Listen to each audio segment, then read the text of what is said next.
The champagne glass trembled in my father's hand as he raised it high above the crowd of 200 guests at the annual Sterling Industries charity gala. His voice boomed across the marble ballroom, cutting through the polite chatter like a blade through silk. Ladies and gentlemen, before we begin tonight's auction, I must share something that weighs heavily on my heart.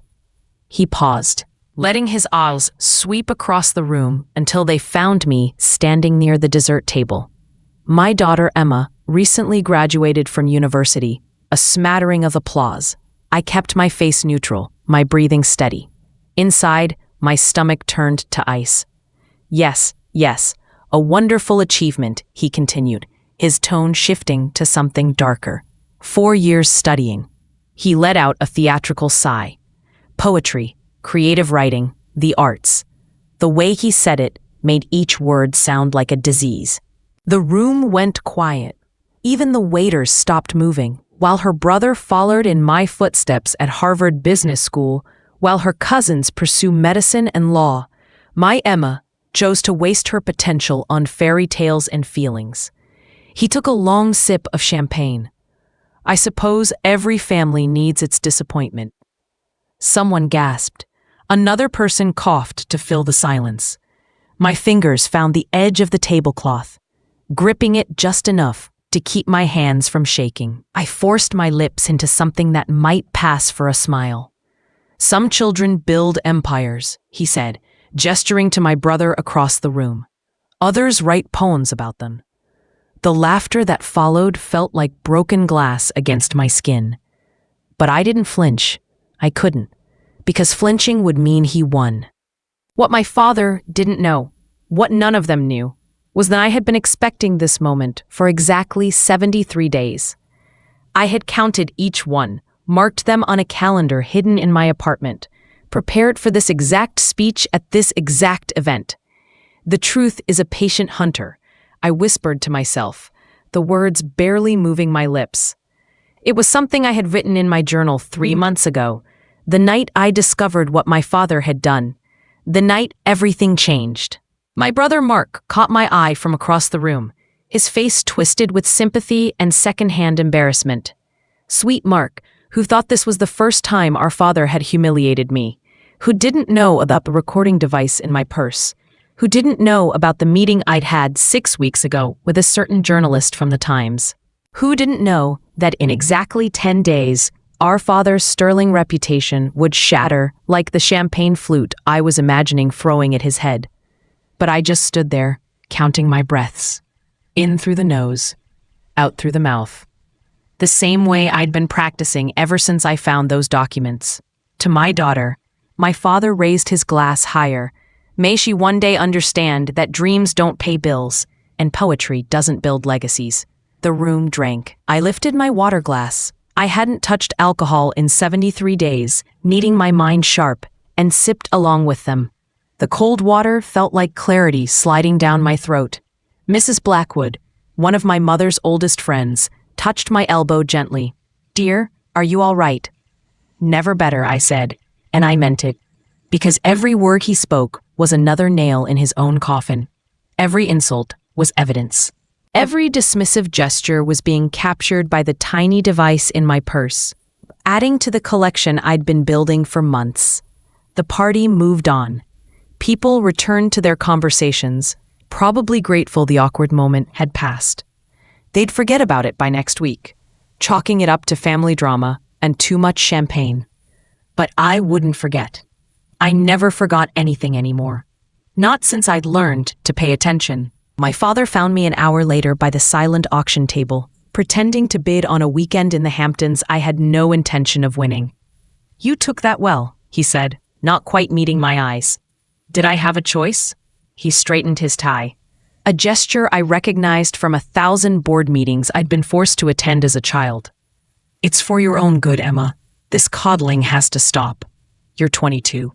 It's time to face reality." "Reality," I repeated, tasting the word.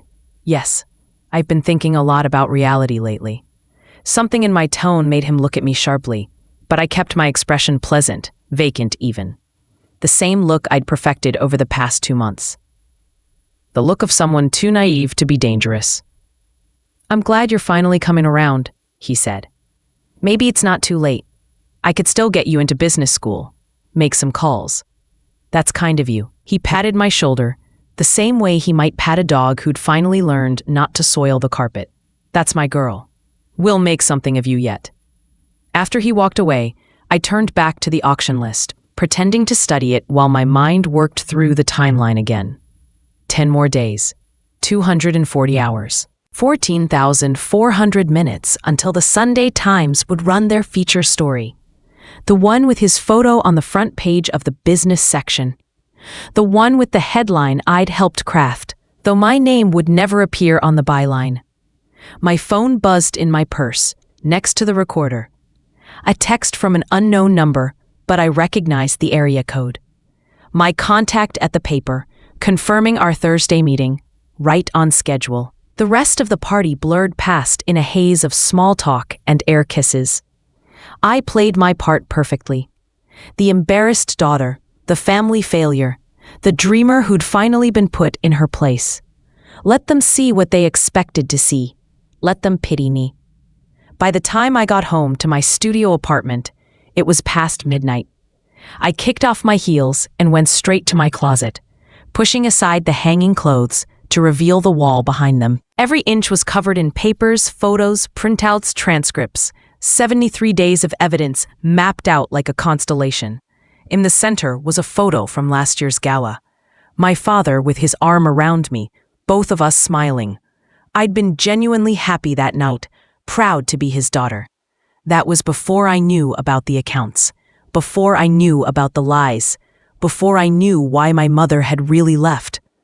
I took a red marker and drew an X through that day on my calendar. 73 down, 10 to go. The truth is a patient hunter, I said to the photo, and it always finds its prey. I pulled the recorder from my Emma chose to waste her potential on fairy tales and feelings. I smiled as I saved the file, adding it to the folder labeled Evidence, Gala. Then I opened a new document and began typing.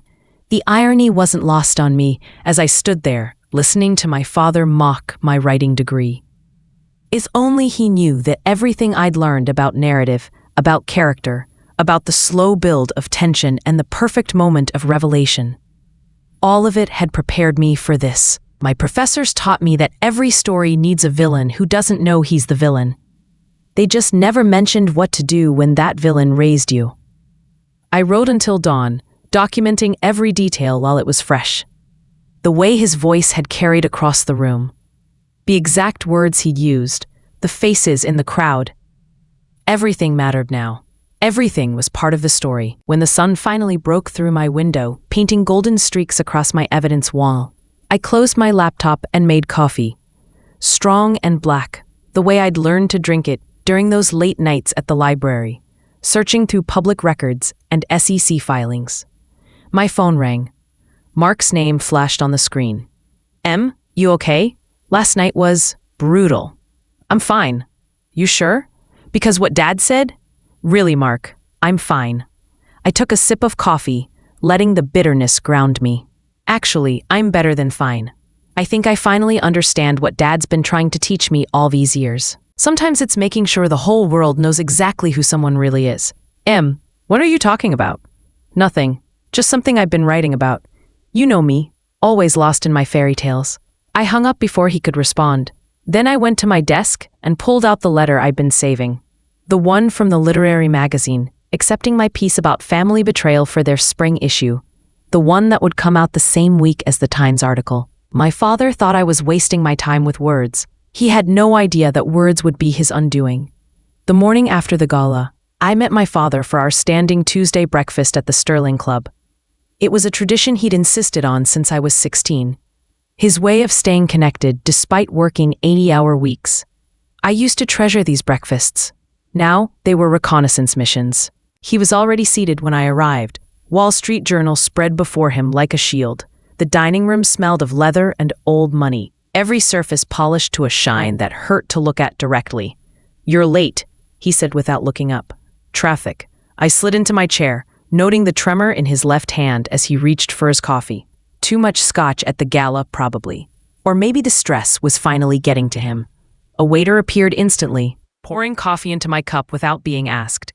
The Sterling Club prided itself on remembering every detail about its members and their guests. They knew I took cream, no sugar. They knew my father always ordered eggs Benedict with extra hollandaise. They knew we sat at this same table every Tuesday, overlooking Central Park. What they didn't know was that their pristine reputation was about to be tarnished by association. "I've been thinking about what you said last night," I began, stirring my coffee slowly. He folded his paper with precise movements. "And you were right. About facing reality." His eyebrows rose slightly, the most surprise he ever showed. "I'm glad to hear it. I've already made some calls. Columbia Business School has a spring admission." "Actually," I interrupted, pulling a folder from my bag, "I was thinking of something different." I slid the folder across the white tablecloth. He opened it with the same cautious attention he gave to contracts worth millions. Inside was my resume, updated with my internship at the literary magazine, my published pieces, my upcoming features. "A magazine?" His lip curled. "Emma, this is exactly what I'm talking about. You can't make a living. The New York Times Magazine section pays $1,500 per feature," I said calmly. "Harper's pays $2,000. The Atlantic, $2,500. I've already published in all three." He blinked, genuinely taken aback. In all our years of these breakfasts, I'd never talked numbers with him. It was his language, not mine. "That's pocket change," he said finally, though I caught the brief flicker of surprise before he recovered. "Do you know what I bill per hour?" $650, I said without hesitation.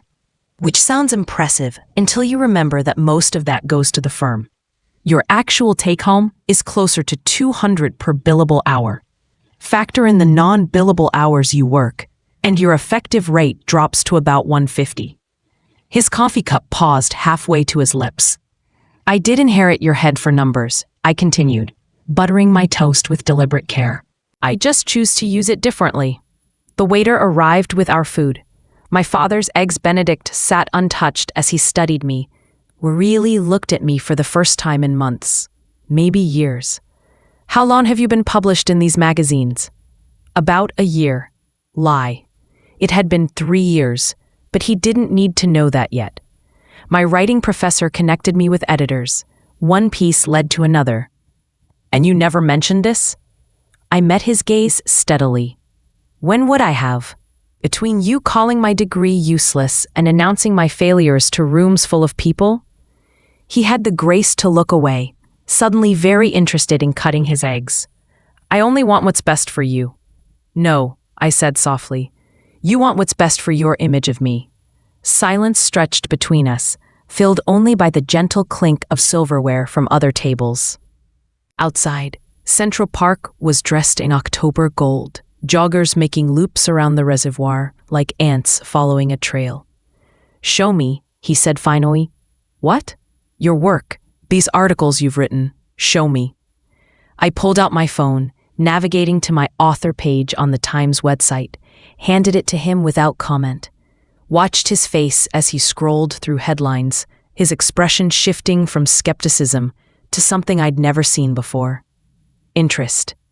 The inheritance of silence. How family secrets shape financial legacies, he read aloud. "This is yours? Published last month.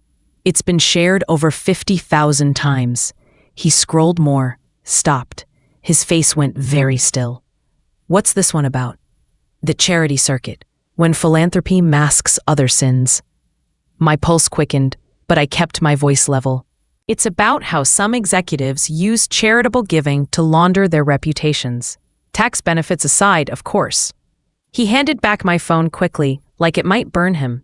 "Interesting topic choice. I find inspiration everywhere," I said, taking a bite of toast. "You'd be surprised what stories are hiding in plain sight." We ate in silence for several minutes.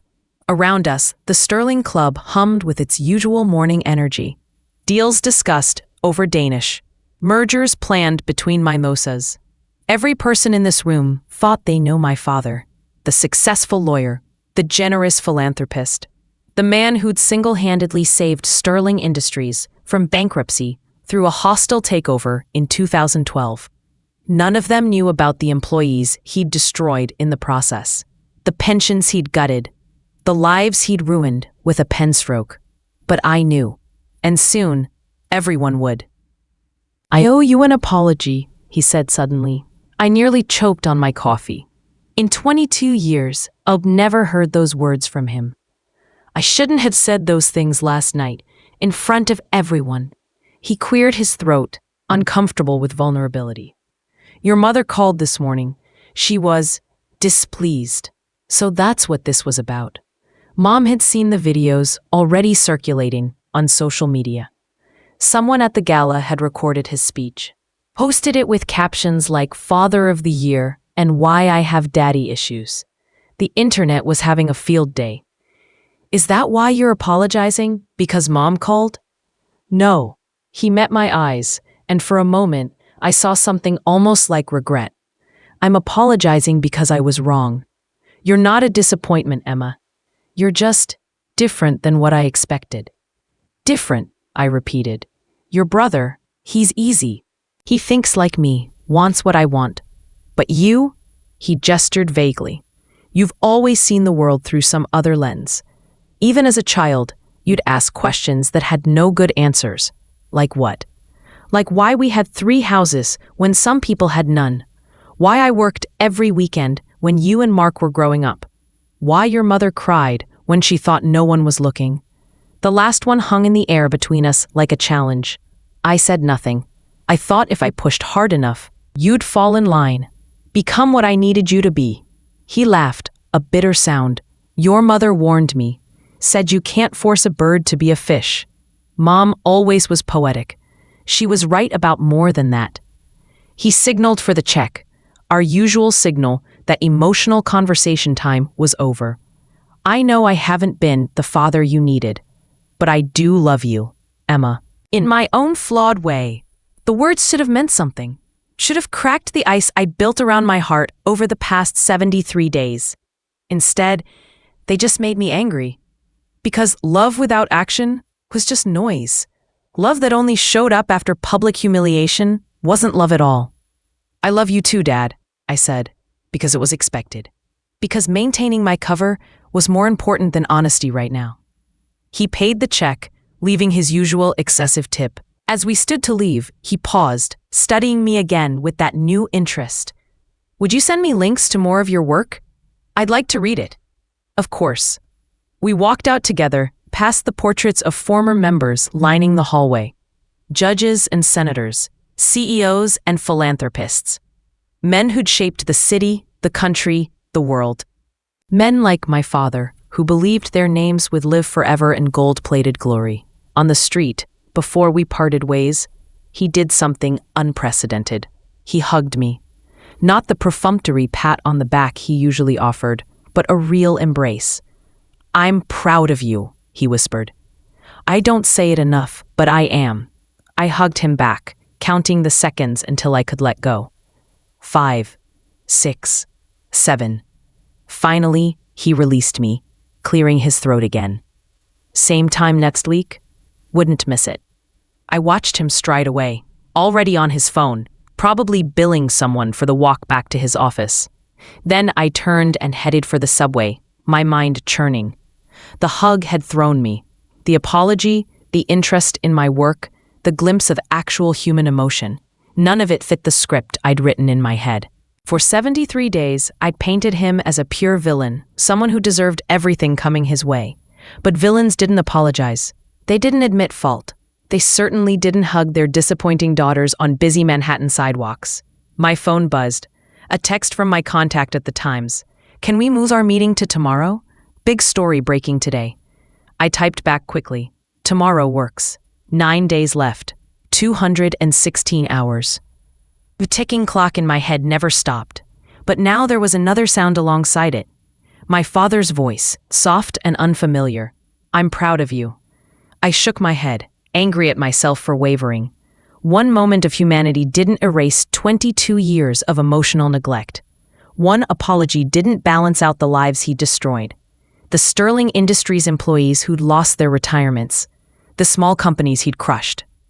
The dirty money hidden in offshore accounts. My mother driven away by his lies. No, I wouldn't let one hug derail what needed to be done.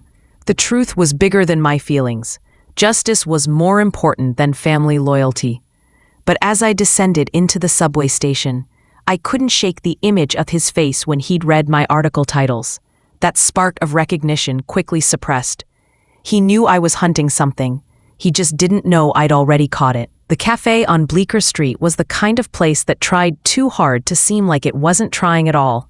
Exposed brick, mismatched chairs, baristas with philosophy degrees. I chose it because no one from my father's world would ever set foot inside. Jasper Zhao sat across from me, his New York Times press badge casually visible on his messenger bag.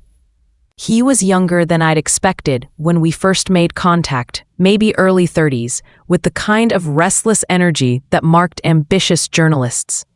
"You look nervous," he said, sliding a manila envelope across the scarred wooden table. "Cautious," I corrected, though my hands trembled slightly as I opened it. There's a difference. Inside were photocopies of the documents I'd sent him, now annotated with yellow highlighter and his cramped handwriting. Bank statements, shell company registrations, email chains between my father and his partners, 3 months of my life reduced to paper evidence. "This is solid," Jasper said, leaning forward. "Better than solid. This is Pulitzer material. I don't care about prizes." "Then what do you care about?" I traced my finger along one highlighted section. A transfer of $3 million to an account in the Caymans, dated the same week my father had laid off 200 employees for budget constraints. "Truth," I said simply. Jasper studied me over his coffee cup. He'd been skeptical when I first reached out through encrypted email, probably expecting another crank with a grudge and no proof. But I'd done my homework, spent months learning how financial crimes worked, how to trace shell companies, how to follow money through the digital maze my father thought was impenetrable. "You know what happens when this goes public, right?" Jasper asked. "Your father won't just be embarrassed. He'll face federal charges. Prison time.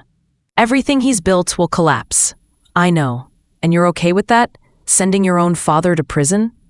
I thought about the Sterling Industries workers who'd lost their pensions, about my mother who'd signed a brutal NDA in their divorce just to escape with something, about every person my father had stepped on to build his empire.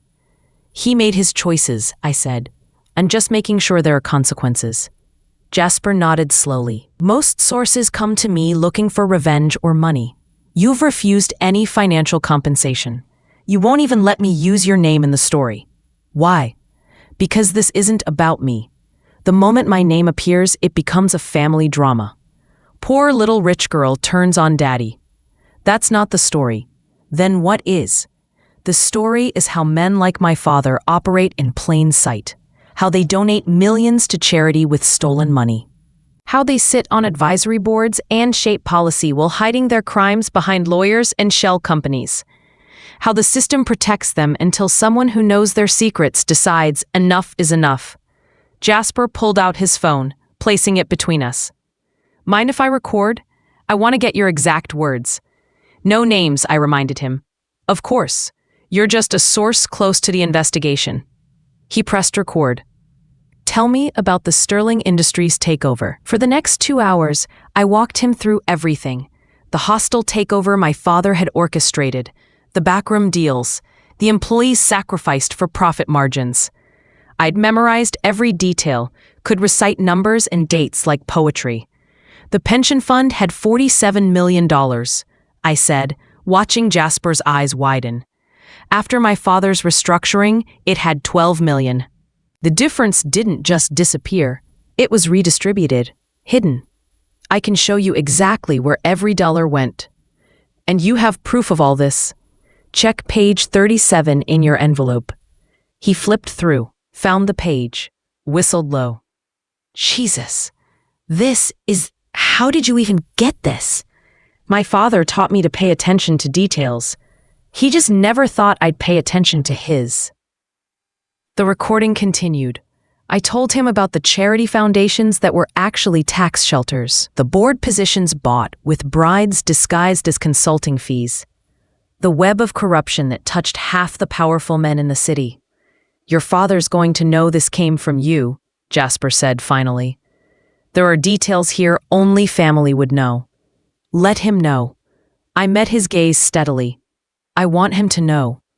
I want him to understand that his own daughter saw through him. That all his power, all his money, all his connections couldn't stop the truth. That's cold. No, I said, thinking of that hug on the street, the first real embrace in years. What's cold is choosing money over people. What's cold is destroying lives for profit. I'm just returning the temperature he set. Jasper turned off the recording, gathered his papers. I'll need a few more days to verify everything with secondary sources. Legal wants to triple-check every claim. But barring any issues, we run Sunday. The charity gala issue, I noted. The one that profiles the city's biggest philanthropists. Ironic, right? He smiled grimly. Your father's photo will be on the cover, just not the way he expected. After he left, I sat alone in the cafe, watching the world pass by through rain-streaked windows. 8 days left. 192 hours. The countdown that had sustained me for months was almost over. My phone buzzed. A text from Mark. Dad's acting weird. Keeps asking about you. Everything okay? I typed back. Everything's fine. Just busy with work. Another buzz. This time from my mother, who rarely texted. I heard about the gala. Are you all right, sweetheart? Do you want to talk? I'm handling it, I replied. Handling it. Such a mild phrase for what I was doing. Like I was organizing a party or managing a difficult client.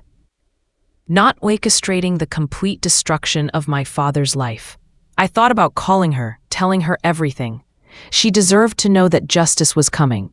That all the pain he'd caused her, the lies she'd endured, the fortune she'd been cheated out of, all of it would be answered for. But I couldn't risk it. Mom still loved him, in that complicated way you love someone who's broken you. She might try to warn him to save him from himself. Or worse, she might try to save me from what I was about to do. The cafe was filling up with the lunch crowd. Young professionals, complaining about their bosses. Artists discussing their latest projects. Students bent over laptops. Normal people living normal lives. Unaware that a few feet away sat someone about to detonate a bomb in Manhattan's social hierarchy. I pulled out my journal. Not the one with evidence, but my personal one. The one where I'd been documenting this journey from the beginning. Flipping back to that first entry, and night I'd discovered the truth. March 3rd. Can't stop shaking. Found the files while looking for Mom's old photo albums in Dad's home office. Hidden behind tax returns from 2012. Everything she said in the divorce was true. Everything he called her, crazy, vindictive, greedy, was projection. The evidence was right there, in his own handwriting. I threw up twice. Then I started planning. 3 months of planning. 3 months of pretending everything was normal while I built my case. 3 months of Tuesday breakfasts and family dinners, and smiling when he introduced me as his aspiring writer daughter. Now it was almost over, and I didn't know how to feel about that. My phone rang, my father's name on the screen. I let it ring 3 times before answering. Hi, Dad. Emma, where are you? I stopped by your apartment. My blood chilled. He never came to my apartment. I'm at a cafe, working on an article. Which cafe? I'll come meet you. Actually, I was just leaving. What did you need? Silence on his end. Then, I read your articles. All of them. You're very good. Thank you. That piece about charity fraud, it seemed personal. I forced my voice to stay light. All good writing is personal, Dad. You taught me that everything is material. I don't remember teaching you that. Not directly. But I learned from watching you, how you could compartmentalize, how you could do what needed to be done, regardless of feelings. Another pause. Emma, is there something you want to tell me? Yes, I want to tell you that I know everything. That your secrets have been photographed, documented, verified. That your empire is built on lies and it's about to crumble. That I'm the one holding the detonator. No, I said instead. Nothing to tell. You'd tell me if you were in trouble, wouldn't you? If you needed help? The irony almost made me laugh. Of course, Dad. Good. Good. He cleared his throat. I've been thinking about our conversation yesterday, about making amends. I want to do better, Emma. Be better. Maybe we could have dinner this weekend, just the two of us, this weekend, when his world would already be in flames. Sure, I lied. That sounds nice. After we hung up, I realized my hands were shaking again. Not from fear or anxiety, but from rage. How dare he try to be a father now? How dare he offer dinners and apologies when it was far too late? But maybe that's what guilty people did when they sensed the walls closing in. Maybe somewhere in his predator's brain, he could smell danger approaching. The same instincts that had made him rich were now warning him that something was wrong. Too little, too late.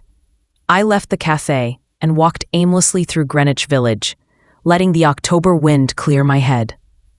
8 days. I could hold it together for 8 more days, keep playing the role of the forgiving daughter, the failed writer trying to find her way. Soon enough, everyone would know exactly what kind of writer I really was. The kind who could dismantle a man's life with nothing but words and truth. My mother lived in a cottage in Westchester, bought with the scraps my father had thrown her way in the divorce. It was beautiful in its modesty. Garden beds she tended herself. A reading nook overlooking the pond, rooms filled with the books and art she'd been forbidden to display during her marriage. I found her in the greenhouse, reporting orchids with dirt-smudged hands and that faraway look she got when she was trying not to think about the past. Emma. She brightened when she saw me, though worry creased her forehead. I wasn't expecting you. Spontaneous visit, I said, kissing her cheek. She smelled like earth and the lavender soap she'd always used, even when we could afford the expensive French brands my father preferred. How are you, sweetheart? Really? I helped her move a particularly large orchid, its white blooms trembling with emotion. I'm fine, Mom. The gala thing, it's not the first time. No, she agreed quietly. It's not. We worked in comfortable silence for a while, the greenhouse humid and warm against the October chill outside. This was what I'd missed most after the divorce. These quiet moments with her, without my father's voice filling every space. I've been reading your articles, she said eventually. The one about family secrets was brave. You recognized it? How could I not? You wrote about the silence I kept for 20 years. She set down her trowel, really looking at me for the first time. You know, don't you? I nodded, not trusting my voice. How long? 3 months. Oh, Emma. She pulled off her gardening gloves and took my hands in hers. They were older than I remembered, marked with liver spots and the ghost of her wedding ring. What have you done? What you couldn't, I said simply. She closed her eyes, and I saw her age 10 years in that moment. I had my reasons for staying quiet. The NDA, not just that. She led me out of the greenhouse to the small sitting room she'd decorated with photos from our childhood. Pictures of Mark and me at the beach, at Christmas, at school plays, all notably missing my father. I stayed quiet to protect you and your brother. Your father. Oh, he's not a man who loses gracefully. I know. No, sweetheart, you don't. She poured tea from a pot that was always ready, her hands trembling slightly. You know about the money, the business crimes, but you don't know what he's capable of when cornered. Then tell me. She was quiet for so long, I thought she wouldn't answer. Outside, a cardinal landed on the bird feeder, its red plumage violent against the gray sky. There was a partner once, she said finally. Before you were born, Richard Henley. He discovered some discrepancies in the books, threatened to go to the authorities. What happened to him? Car accident, brake failure on Route 95. She met my eyes. The investigation found nothing suspicious. Your father had an airtight alibi. but Richard's widow always insisted he just had the car serviced. My blood ran cold. You think, Dad, I think your father is capable of anything to protect what's his, including hurting his own daughter if he feels threatened enough. The tea tasted like ashes in my mouth. All my planning, all my careful documentation, I'd thought I was being so smart. But I'd only considered the legal consequences, the social fallout, not physical danger. Why didn't you leave sooner? I asked. I tried. When you were 7 and Mark was 10, I hired a lawyer, started documenting things. Then one day I came home to find you two playing in the living room with a new nanny. Your father was traveling. The woman was perfectly nice, but something felt wrong. When I checked her references, they didn't exist. Mom? He never said anything directly, just mentioned over dinner how important it was for children to have stability, how tragic it was when custody battles turned ugly, how sometimes parents could lose their children entirely if they weren't careful. She laughed bitterly. I got the message. I thought of all the times I'd wondered why she stayed, all the judgments I'd harbored, thinking her weak. She hadn't been weak at all. She'd been terrified. So I played the part, she continued, the society wife, the charitable hostess. And I waited until you were both old enough to protect yourselves. The divorce papers were filed on Mark's 18th birthday, but the NDA was my suggestion. She smiled sadly. Your father thought he was buying my silence about his affairs, his shady dealings, but really, I was buying my freedom. He was so eager to keep me quiet, he gave me more than his lawyers advised, enough to disappear, to build this life. It's not enough, I said fiercely. What he did to you, to us, to all those people, Emma, she gripped my hands tighter. What have you done? Tell me exactly what you've done. I couldn't lie to her. Not when she was looking at me with those eyes that had seen too much, survived too much. I gave everything to the Times. Financial records, emails, proof of the Sterling Industries fraud. They're running the story in 8 days. She released my hands and stood abruptly, pacing to the window. You have to stop it. I can't. And I wouldn't if I could. You don't understand. No, Mom. You don't understand. I stood too, facing her across the small room. I'm not 7 anymore. He can't threaten me with custody battles or mysterious nannies. I've been careful. Everything is documented, copied, backed up in places he'll never find. If something happens to me, it all goes public immediately. You think you're the first person to try to expose him? You think others haven't tried to be careful? She turned from the window, and I saw fear etched in every line of her face. Emma, please, call the reporter. Say you made a mistake, that you were emotional after the gala. Is that what you told yourself for 20 years? That you were too emotional? That you made mistakes? My voice rose despite myself. He destroyed you, Mom. He took your confidence, your money, your life, and you're still defending him. I'm not defending him, she shouted, then caught herself, lowering her voice. I'm trying to protect you, the way I always have. I don't need protection. I need justice. Justice? She laughed, but there was no humor in it. Justice is a luxury for people who can afford to lose everything. Can you? Can you afford to lose your brother who won't understand? Your career, when your father's connections blacklist you from every publication? Your safety? Yes, I said, without hesitation. I can afford all of that if it means he finally pays for what he's done. She studied me for a long moment, and I saw something shift in her expression. Recognition, maybe, or resignation. You're more like him than you know, she said quietly. The words hit like a slap. I'm nothing like him. The determination to win at any cost, the ability to plan, to wait, to strike when the moment is right, the willingness to burn everything down for principle. She touched my cheek gently. You got my sense of justice, but you got his teeth. Maybe that's what it takes to stop men like him. Maybe. She returned to her chair, suddenly looking exhausted. Will you at least be careful? Take precautions? I've been careful for 3 months, Mom. I'm not stopping now. I know. She picked up her tea, now cold. I knew this day would come, You know, when you were little, you used to line up your stuffed animals and hold trials for them. Very serious proceedings about who stole whose cookie or who was mean to whom. Your verdicts were always final. Someone has to stand for something. Yes, she agreed. Someone does. We spent the rest of the afternoon talking about safer things. Her garden, Mark's new promotion, the book club she'd joined.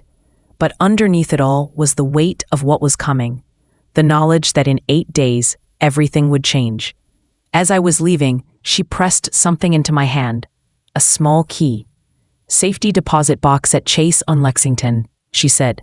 Box 472. Just in case you need it. What's in it? Insurance. Things I kept despite the NDA. Things that might help if... She trailed off. Just be careful, Emma. Please. I drove back to the city as the sun set, my mother's warnings echoing in my head. Part of me wanted to dismiss them as paranoia, the lingering trauma of an abused wife. But the story about Richard Henley gnawed at me. Car accidents happened every day. Brake failures were rare, but not impossible, unless they weren't accidents at all. My phone rang through the car speakers. Jasper, we need to meet, he said without preamble. Tonight. Why? What's wrong? Not over the phone. Pier 45 by the water. 1 hour. The line went dead. I changed course, heading for the West Side Highway. Traffic was thick with evening commuters, giving me too much time to think. What if my father had already found out? What if someone at the Times had leaked? What if... No, I couldn't afford what ifs. I'd come too far to let fear derail me now. Pier 45 was mostly empty when I arrived, just a few dog walkers and joggers making their evening rounds. I found Jasper at the far end, hunched against the wind coming off the Hudson. Someone knows, he said immediately. My heart stopped. Who? I don't know. But I've been getting calls. Anonymous. Asking about my sources on the Sterling story. Could be anyone. Disgruntled employees, competitors. They knew about you, Emma. Not your name, but they knew my source was family, female. They knew details only someone with inside knowledge would have. I forced myself to breathe normally. What did you tell them? Nothing. I hung up. But if they're calling me, they're probably calling my editors too. Trying to find an angle to discredit the story before it runs. Can they stop it? Not without a court order. And they'd need grounds for that. The legal team has verified everything 3 times over. Your documentation is bulletproof. He paused. But that doesn't mean they won't try other methods. What kind of methods? He looked at me steadily. The kind that don't involve lawyers. There it was again. The specter of violence my mother had warned about. But looking out at the dark water, I felt oddly calm. Let them come. I had 7 days left, and I'd already accomplished what I'd set out to do. The story would run with or without me. I'm not backing out, I said. I'm not asking you to. Just watch your back, okay? Maybe stay with friends for a while. Change up your routine. I'll be fine, Emma. I said I'll be fine. I softened my tone. Thank you for the warning. Really. But I knew what I was getting into. He nodded slowly. You're either very brave or very stupid. Probably both. For what it's worth, he said as I turned to leave, I think what you're doing is incredible. Not many people would have the courage. It's not courage, I said, thinking of my mother in her greenhouse, still healing from wounds decades old. It's just time. I took a different route home, doubling back twice, watching my mirrors. Maybe I was being paranoid, but my mother's story about Richard Henley had taken root. When I finally reached my building, I circled the block twice before parking. My apartment was as I'd left it. Evidence wall hidden behind clothes, laptop password protected, documents encrypted. But something felt different. A presence, maybe. Or just my imagination running wild. I deadbolted the door and checked every room, every closet, even under the bed like a child afraid of monsters. Nothing. Just my own fear staring back at me. 7 days. 168 hours. I pulled out my journal and wrote, The hunter becomes the hunted, but every good story needs rising tension before the climax. Let them circle. Let them threaten. The truth is already in motion, and nothing can stop it now. My phone buzzed, a text from an unknown number. Family is everything. Don't forget that. I deleted it immediately, but the words lingered. Family is everything. Was it a threat? A warning? Or just my father, finally sensing the trap closing around him? It didn't matter. In 7 days, family would have a different definition. It would mean accountability. It would mean justice. It would mean that blood ties don't excuse blood crimes. I triple-checked the locks, set a chair against the door, and tried to sleep. But every sound in the night felt like footsteps. Every car passing by seemed to slow outside my window. 7 days. I just had to survive 7 more days. The Sterling Industries offices occupied the top 10 floors of a glass tower that scratched the Manhattan sky. I'd been there exactly 3 times in my life. Once at age 12 for Take Your Daughter to Work Day. Once at 6, we weren't expecting you. Is he in? In a meeting, but she was already reaching for the phone. Let me tell him you're here. Don't. I smiled, channeling the entitled daughter I'd never wanted to be. I'll wait in his office. Want to surprise him. Patricia hesitated. In 20 years, she'd probably never let anyone into that office without permission. But I was his daughter, and she'd seen the gala video like everyone else. Sympathy won. Of course. Can I get you anything? Coffee? Water? I'm fine, thanks. My father's office was exactly as I remembered. Aggressively masculine, all dark wood and leather, with floor-to-ceiling windows offering a god's-eye view of the city. His desk was clean except for a single photo. Our family at the beach in the Hamptons, taken the summer before the divorce. We all looked happy. We were all lying.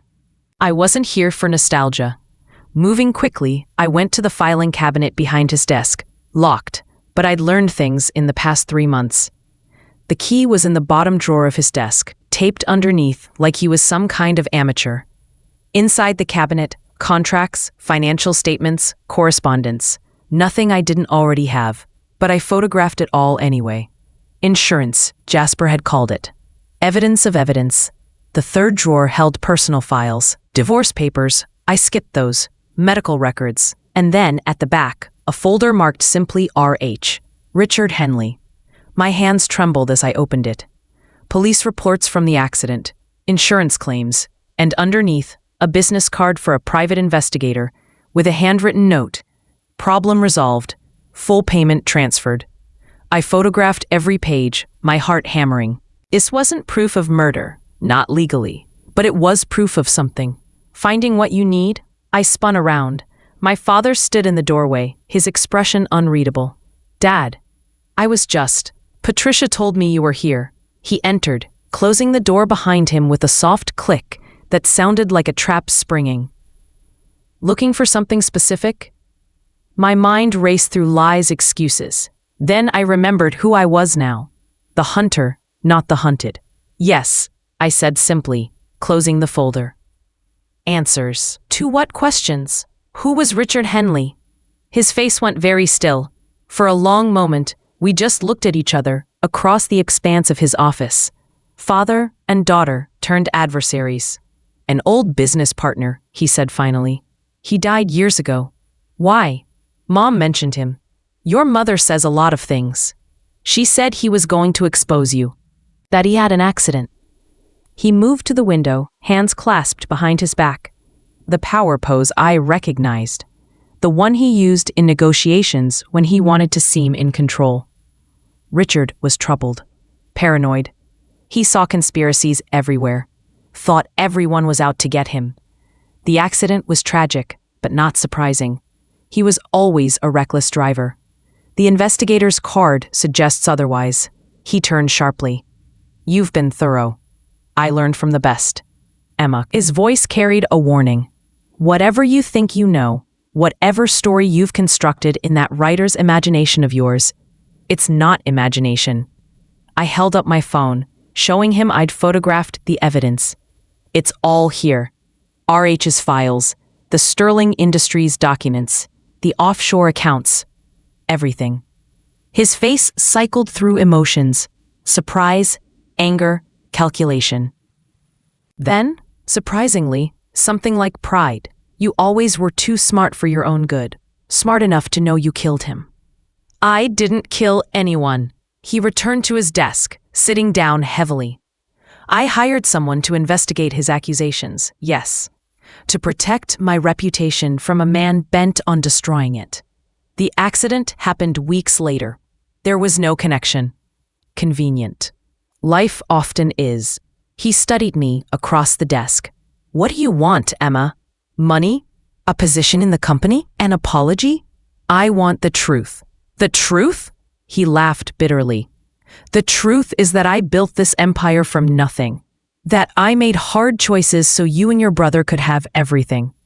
That I protected this family from those who would tear it down. You protected yourself. Always yourself. Is that what your mother told you? Mom didn't have to tell me anything. I figured it out myself. I moved closer to his desk, no longer intimidated by the massive piece of furniture or the man behind it. The charity gala was the final straw, but I've been watching you my whole life. The way you treat people, the way you treated her, the way you treat anyone you see as beneath you. Everyone is beneath someone, Emma. That's how the world works. Your world, maybe, not mine. He leaned back in his chair, regarding me with those calculating eyes. So what now? You've broken into my office, stolen private documents. Are you planning to blackmail your own father? No. I'm planning to expose you. The words hung in the air between us. I waited for rage, for threats, for the violence my mother had warned about. Instead, he snarled. With what? Photographs of old files? Conspiracy theories about an accident from 15 years ago? You think that's enough to bring down a man like me? No, I admitted, but the Times investigation is. His smile faltered. What investigation? The one that publishes in 6 days. Front page of the business section. Sterling Industries, an empire built on fraud. Has a nice ring to it, don't you think? You're bluffing. I pulled up Jasper's contact on my phone, showed him the text exchange confirming our next meeting. Want to call my bluff? He stood slowly, and for the first time in my life, I saw real fear in his eyes. You know what you're doing. I know exactly what I'm doing. No, you don't. He came around the desk, and I instinctively stepped back. You think this is about justice, about making me pay? You have no idea what you're about to unleash. The people involved, the connections. Emma, you're not just targeting me. You're targeting an entire system. Good. These people don't go down quietly. They don't accept defeat. He stopped, running a hand through his hair. Christ, Emma, what have you done? What you taught me to do. Win. He stared at me, and I saw him truly see me for the first time. Not as his disappointing daughter or his arts degree failure, but as what I really was. His equal, his enemy. I can stop this, he said quietly. One phone call. The story dies. You walk away. We never speak of it again. You can't stop the truth. Watch me. He reached for his desk phone. I headed for the door. Go ahead. Call your lawyers, your connections, your fixers. It won't matter. I've got backups of backups, dead man switches. If anything happens to me or Jasper, everything goes wide. Every document, every recording, every piece of evidence. Not just to the Times, to the FBI, the SEC, the IRS. Emma, I'm your daughter, I said, hand on the doorknob. Did you really think I wouldn't learn how to protect myself? This isn't protection. This is destruction. You're destroying your own family. No, Dad. I opened the door, Patricia looking up in alarm at our raised voices. You destroyed it. I'm just documenting the wreckage. I left him standing there, the most powerful man I knew, looking powerless for the first time. Patricia called after me, but I didn't stop. The elevator couldn't come fast enough. My hands shook as I hit the lobby. Adrenaline aftermath. I'd just declared war on my own father in his own office. There was no going back now. The October air hit me like a slap, clearing my head. 6 days. I'd shown my hand early, but maybe that was better. Let him scramble. Let him scheme. The story was beyond his reach now, safely in the Times' hands. My phone rang. Mark, what did you do? He sounded breathless, panicked. Dad just called. He said you've lost your mind, that you're trying to destroy the company. Mark, where are you? I'm coming to get you. We need to talk about this. There's nothing to talk about. Emma, please. Whatever he did at the gala, however hurt you are, this isn't the answer. You don't know what he did. Not just at the gala. All of it. Then tell me, we can work this out as a family. Samly. There was that word again, wielded like a weapon. I can't, I said softly. I'm sorry, Mark. You'll understand when the story comes out. What story? Emma, what story? I hung up and turned off my phone. Mark would try to fix this, to broker peace. He'd never understood that some things couldn't be fixed. Some sins couldn't be forgiven. I took the subway to nowhere, in particular, riding the rails like a ghost, watching normal people live normal lives. In 6 days, my father's name would be poison. The Sterling Empire would crumble. Justice would be served. So why did I feel so empty? Maybe because justice and revenge were separated by the thinnest line. Maybe because in hunting the monster, I'd had to become monstrous myself. Or maybe because I'd just used my father's own tactics against him, proving my mother right. I was more like him than I wanted to admit. But unlike him, I could live with what I'd done. Every exposed lie, every revealed crime, every moment of his fall. I would own it all. That was the difference between us. He hid behind lawyers and lies. I stood in the light. 6 days left. 6 days until the world knew what I knew. 6 days until the hunting season ended. The warehouse in Queens looked abandoned from the outside. Graffiti-covered walls, broken windows, the kind of place people hurried past after dark. But the inside told a different story. State-of-the-art security system, reinforced doors, and a very nervous Jasper pacing between towers of archived newspapers. You confronted him? He stopped mid-pace, staring at me in disbelief. In his office? It seemed like the right moment. I've put 2 decades into journalism. Never had a source blow their own cover before the story ran. Will it affect publication? No, but it affects everything else.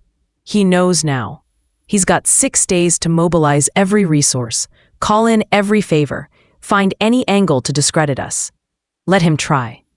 Jasper gave me a look that suggested I was either very brave or very stupid. Maybe both. Show me what else you found, he said finally. I handed him my phone, the photos from my father's office. He scrolled through, stopping at the Richard Henley file. Jesus, this is not enough for legal prosecution, I know. But it establishes pattern. Pattern of what? Hiring investigators? Pattern of dealing with problems. I thought of my mother's warnings, the fear in her eyes. People who threaten him tend to have accidents. You can't print suspicion. I'm not asking you to. The financial crimes are enough. This is just context. He studied me. You're scared. I'm cautious. Good. Stay that way. He handed back my phone. I've arranged a safe house. Papers own it for witnesses, sources who need protection. You should stay there until publication. I can't hide for 6 days. You can, and you will. His tone broke to no argument. My source, my rules. Besides, it's not hiding. It's strategic positioning. Fine. Really? No argument? I declared war today, I said simply. In war, you take cover when necessary. The safe house turned out to be a brownstone in Brooklyn, squeezed between a yoga studio and the kind of place that wouldn't stick in anyone's memory. Groceries delivered weekly, Jasper explained, showing me around. Security system connects directly to the paper's service. Panic button in every room. Seems excessive. 2 years ago, we ran an expose on construction contracts. Our source ended up in the Hudson. He met my eyes, so no, not excessive. After he left, I explored my temporary cage. 3 bedrooms, fully stocked kitchen, a living room with blackout curtains. It felt like a movie set, perfectly dressed, waiting for action that might never come. I tried to settle in, to accept this pause in the hunt, but restlessness ate at me. 6 days of nothing, while my father marshaled his forces. It felt like giving up ground. My phone, a new one Jasper had provided, buzzed. Unknown number. Hello? Miss Sterling? A woman's voice, professional and cold. My name is Victoria Chen. I represent your father in certain legal matters. I'm aware of his lawyers. I'm not that kind of lawyer. A pause. I specialize in problem resolution. The hair on my neck stood up. What kind of problems? The kind that require discretion. Your father would like to meet. Neutral ground, just to talk. No, he's willing to make significant concessions. Financial compensation that would set you up for life. Introductions to publishers who would ensure your writing career flourishes. All he asks is a conversation. The answer is no. Miss Sterling, Emma, you're playing a dangerous game with people who don't lose gracefully. Your father is offering a peaceful resolution. I strongly advise you to consider it. Is that a threat? It's reality. Her voice hardened. You've stolen confidential documents, made false accusations, conspired with media to commit corporate espionage. These are serious crimes with serious consequences. Sue me. Oh, we will. But that's just the beginning. Your digital footprint, your personal history, every mistake you've ever made, it's all discoverable in legal proceedings. How clean is your past, Emma? How will your credibility hold up when every text, every email, every photo is scrutinized? Cleaner than his, perhaps. But he has resources you can't imagine. Teams of lawyers, investigators, consultants whose only job will be to dismantle your life piece by piece. Even if you win, and that's a significant if, you'll be broken by the process. I thought of my mother, driven to a greenhouse in Westchester, still jumping at shadows 20 years later. I'll take my chances. I was hoping you'd be smarter than this. She sighed.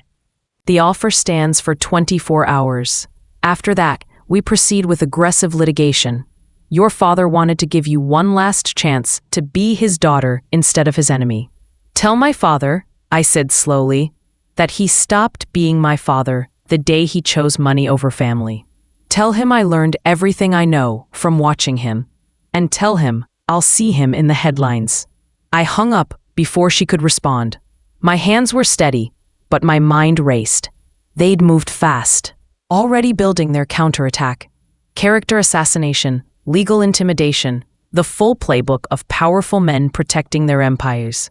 But I'd learned their plays, studied their strategies, and I had one advantage they couldn't counter. I had nothing left to lose. The brownstone suddenly felt less like safety and more like a trap. I needed to move, to act, to do something other than wait for their next move. Then I remembered my mother's key, the safety deposit box she'd pressed into my hand like a talisman. Whatever was in there, she'd kept it despite the NDA, despite the risk. I couldn't go myself, too dangerous, too exposed. But I could send someone they'd never suspect. I called Mark. Emma? Thank God. Where are you? I'm safe. Dad's losing his mind. He's called every contact, every favor. Emma? What did you do? I need your help. Anything? You know that. Go to Chase on Lexington. Safety deposit box 472. Use this key. I texted him a photo of the key. Bring me whatever's inside. Emma, please, Mark.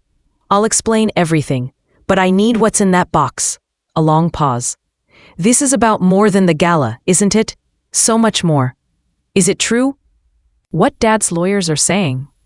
That you stole documents? That you're working with journalists? Yes. Another pause. Did he do something illegal? Yes. Something that deserved this? I thought about the Sterling Industries workers, about Richard Henley, about our mother. Yes. Okay, he said quietly. Okay, I'll get the box. After we hung up, I sat in the gathering darkness of the safe house, not bothering with lights.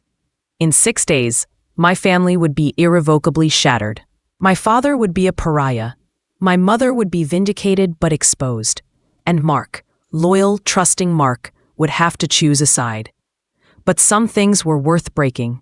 Some secrets demanded light, no matter the cost. My phone buzzed. Another unknown number. I let it ring. They could threaten, intimidate, litigate. They could dig through my past and air every secret. They could make my life hell. But they couldn't stop the truth. 6 days. I just had to hold the line for 6 more days.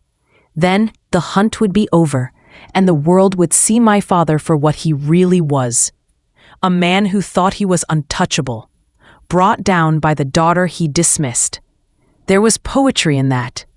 Dark poetry, maybe, but poetry nonetheless. And I was, after all, a writer. Mark arrived at the safe house looking like he'd aged 5 years in 5 hours. He clutched a manila envelope like it might explode, his eyes darting nervously around the Brooklyn street before I pulled him inside. I wasn't followed, he said immediately.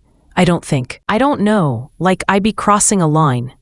Inside were photographs, dozens of them. Some showed my father with men I didn't recognize, exchanging briefcases in parking garages. Others captured him at a cabin upstate, the same cabin he'd claimed was sold after the divorce. But it was the last set that made my blood run cold. Photos of me, recent ones, leaving my apartment, at the cafe with our father hired people to stalk his own daughter. Our father, I said carefully, has done worse things than this. Tell me, all of it. So I did. For the next hour, I laid out everything. The fraud, the offshore accounts, the destroyed pensions, Richard Henley. I showed him my evidence, walked him through the timeline, watched his face crumble as his hero turned human. But he's Dad, he said weakly when I finished. He is, and he's also a criminal.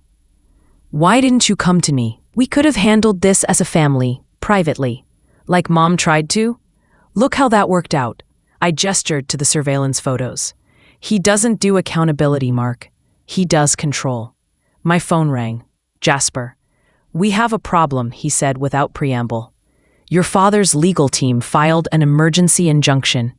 They're claiming theft of proprietary information, corporate espionage. The paper's lawyers all fighting it. But what?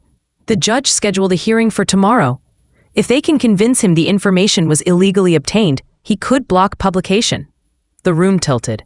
Can they do that? They can try. Our legal team is solid, but your father's playing dirty. They've got affidavits claiming you had mental health issues, that you've been unstable since the divorce, that this is all some delusion. That's a lie. Of course it is. But it doesn't have to be true, just convincing enough to create doubt. He paused. Emma, I need you to be prepared. Tomorrow's hearing, you might have to testify. In court, in front of him? It's the best shot at killing the injunction. Your testimony explaining why you came forward, showing you're credible and stable, it could make the difference. After he hung up, I sat in stunned silence. My father had outmaneuvered me, forcing a confrontation on his terms, in his arena. I'll testify too, Mark said quietly. I looked at him in surprise. I mean it. If you need character witnesses, if you need someone to verify Dad's behavior, I'll do it. Mark, you don't have to choose sides. Yes, I do. He stood, pacing the small living room. I've been choosing his side my whole life, following in his footsteps, never questioning, never pushing back. Even when I saw how he treated Mom, how he treated you, I just kept my head down, told myself it was complicated.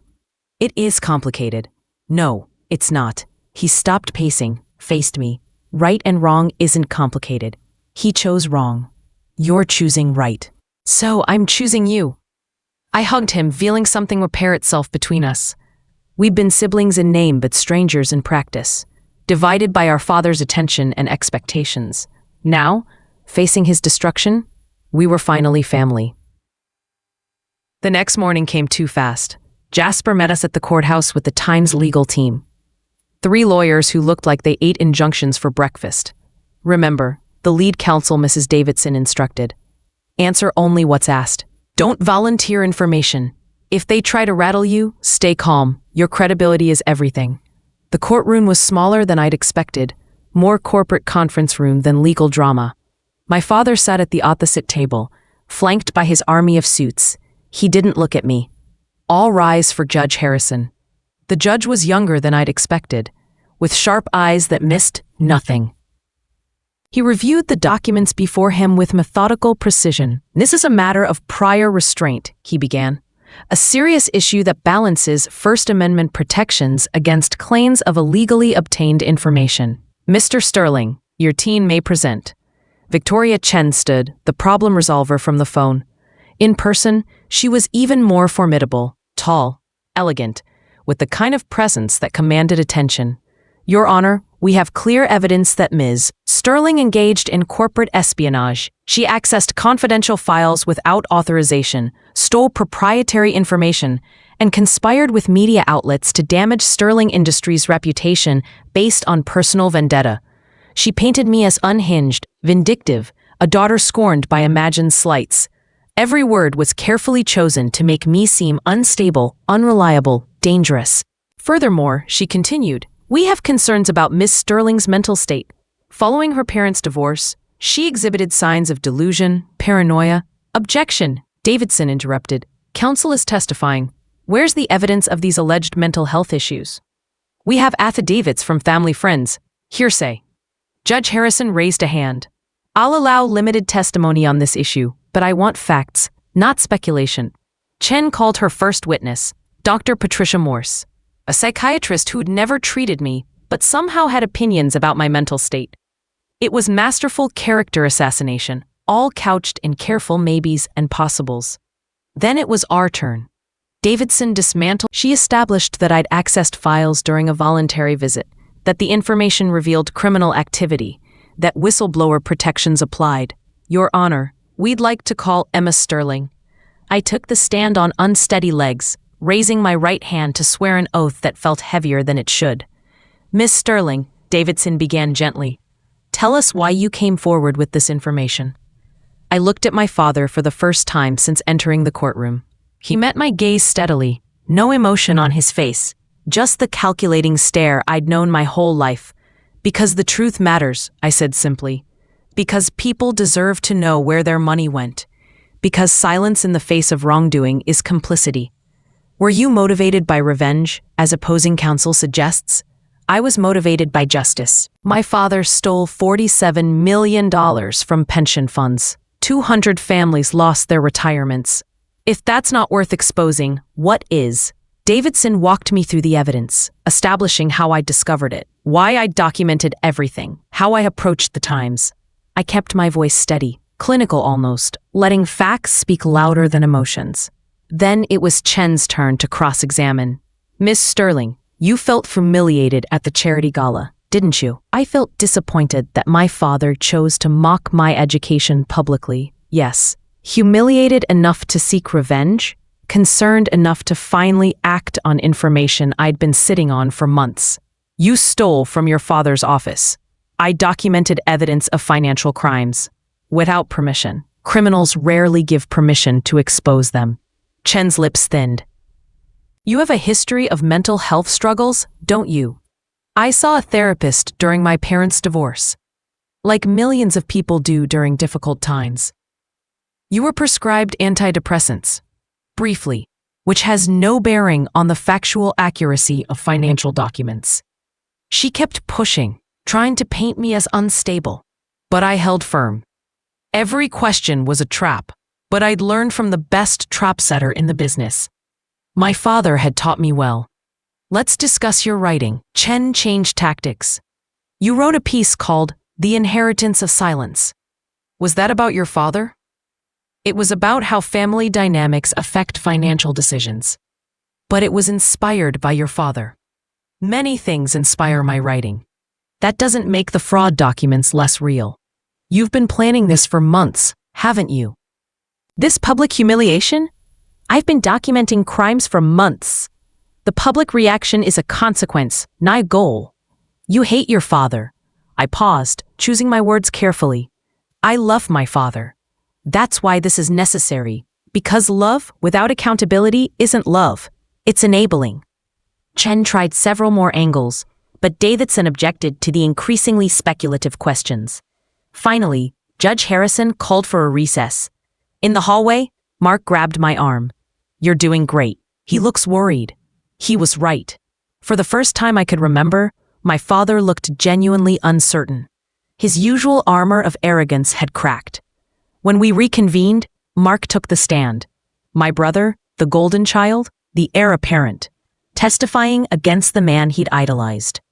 Mr. Sterling, Davidson began. You're Emma's brother and the plaintiff's son, correct? Yes. Are you here voluntarily? I am. Tell us about your father's reaction to Emma's writing career. Mark straightened. He was dismissive. Cruel, sometimes. He saw it as a waste, a disappointment. He made that clear publicly and privately. What about his business practices? I've had concerns. Things that didn't add up. Decisions that seemed to benefit him personally, rather than the company or its employees. Did you ever raise these concerns? No. Mark's voice dropped. I was a coward. Emma wasn't. Chen tried to shake him on cross, suggesting he'd been manipulated by me, that he was choosing sides in a family dispute. But Mark held firm.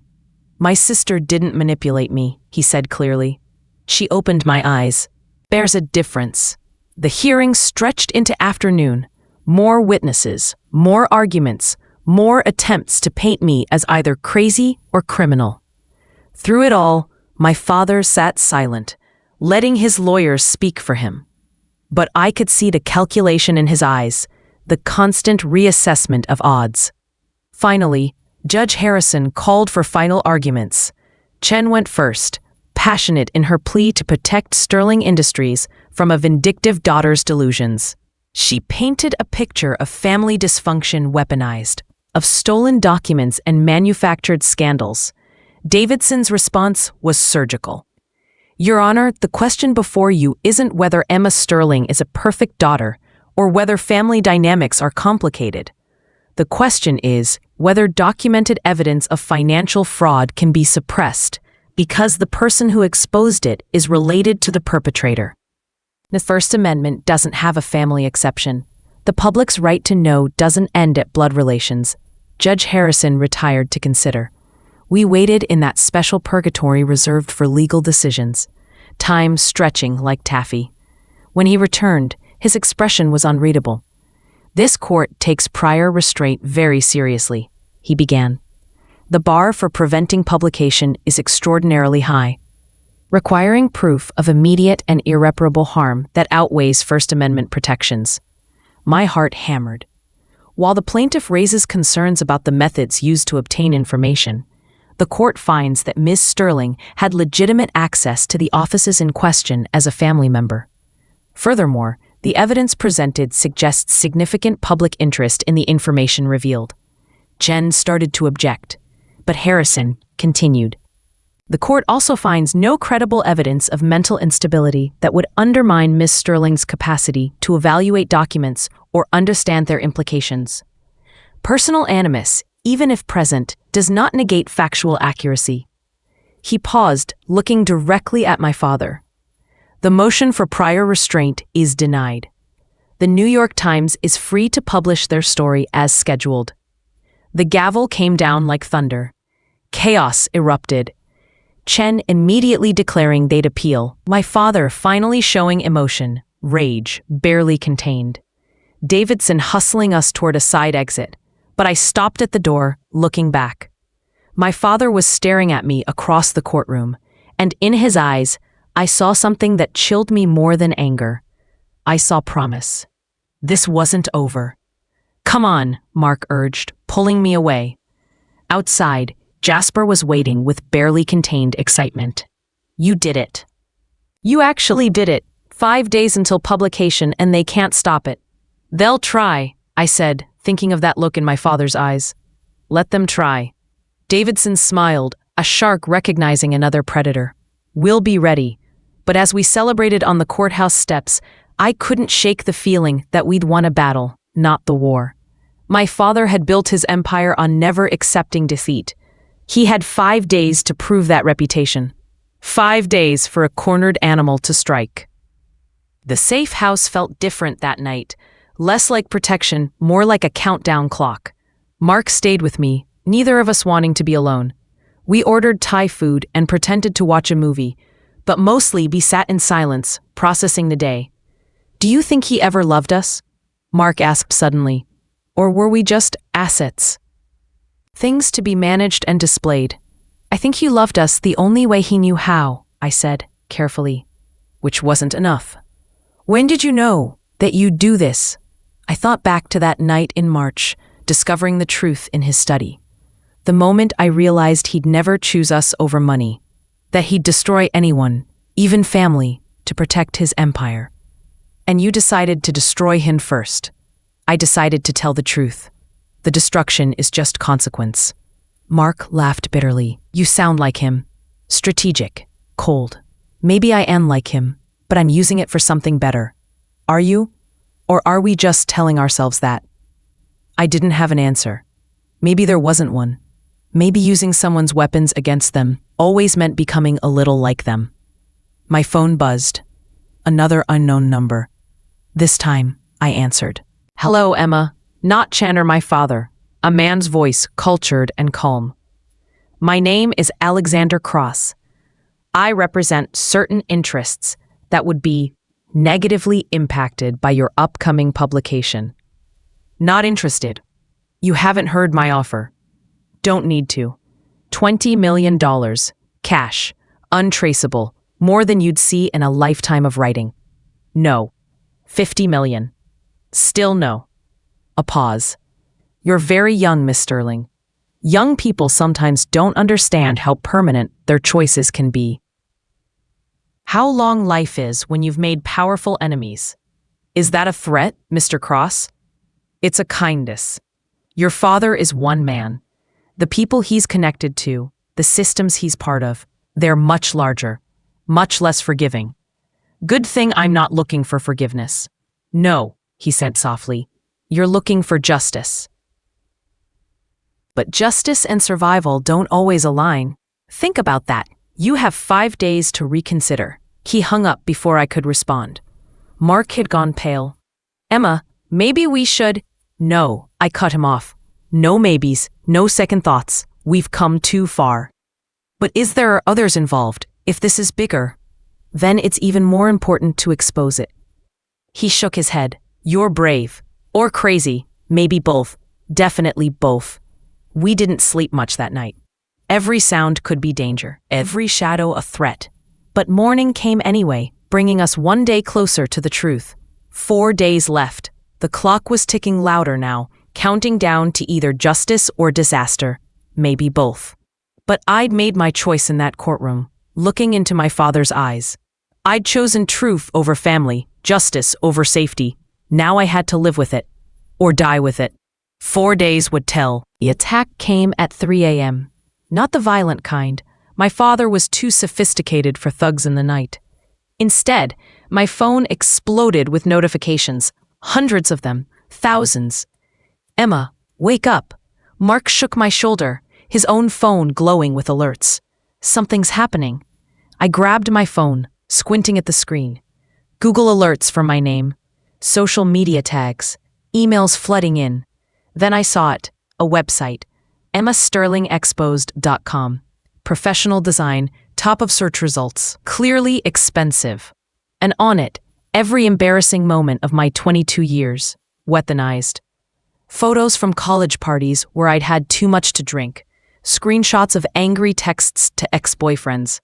A paper I'd written freshman year that had received a plagiarism warning for improper citations.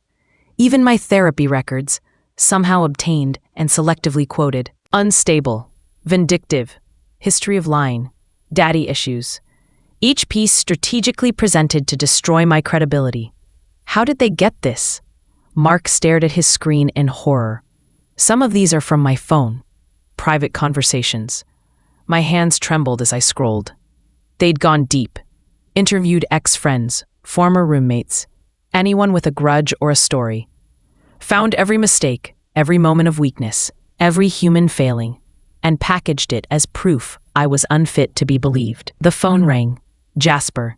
I know, I said before he could speak. It's everywhere. Reddit, Twitter, every platform. Professional coordinated release. They must have had a team working on this since the hearing. Can we counter it? We're trying. Legal sending cease and desist letters, but... He paused. Emma, some of this stuff? Is it real? Most of it, probably. Taken out of context, twisted, but based on truth. I thought of Chen's questions about mental health, about revenge. They'd been cataloging my vulnerabilities, preparing this assault. That's why it'll work. The Times is standing by the story. The documentation is solid regardless of personal attacks. But Emma, this is going to get ugly. It already is. After we hung up, I sat in the dark, reading my life reframed as pathology. Every normal 20-something mistake, cast as evidence of instability. Every moment of anger at my father presented as irrational rage. They'd even found my poetry from high school. Dark, melodramatic stuff about feeling trapped, about hating the golden cage of wealth. Normal teenage angst weaponized into proof of long-standing mental issues. "You okay?" Mark asked quietly. "No. Want to talk about it?" "What's to talk about? They're destroying me. Systematically, professionally." I laughed, brittle and sharp. I should be impressed. It's exactly what I'd do if I were him. Don't say that. Why not? It's true. I pulled up the website again, studying its construction. Look at the SEO optimization, the keyword density. This will be the first thing anyone sees when they Google me for the rest of my life. So we fight back, release our own statement, show people the truth. With what platform? I'm nobody. He's William Sterling. Who do you think they'll believe? Mark grabbed my phone, tossed it aside. The same people who'll read the Times story in 4 days. Documentation doesn't lie, even if they're trying to destroy the messenger. He was right, logically. But logic felt thin against the emotional violence of seeing your life perverted into ammunition. Every vulnerability I'd ever shared, every moment of trust turned into a weapon against me. My phone rang again. Unknown number. Enjoying the show? It was Chen, no longer pretending professionalism. This is just the beginning. We have more, so much more. Congratulations, I said flatly. You've proven I was a flawed teenager and imperfect college student. Shocking revelation. We've proven you're unstable, unreliable, a liar with daddy issues who's orchestrated this entire drama for attention. The documents don't lie.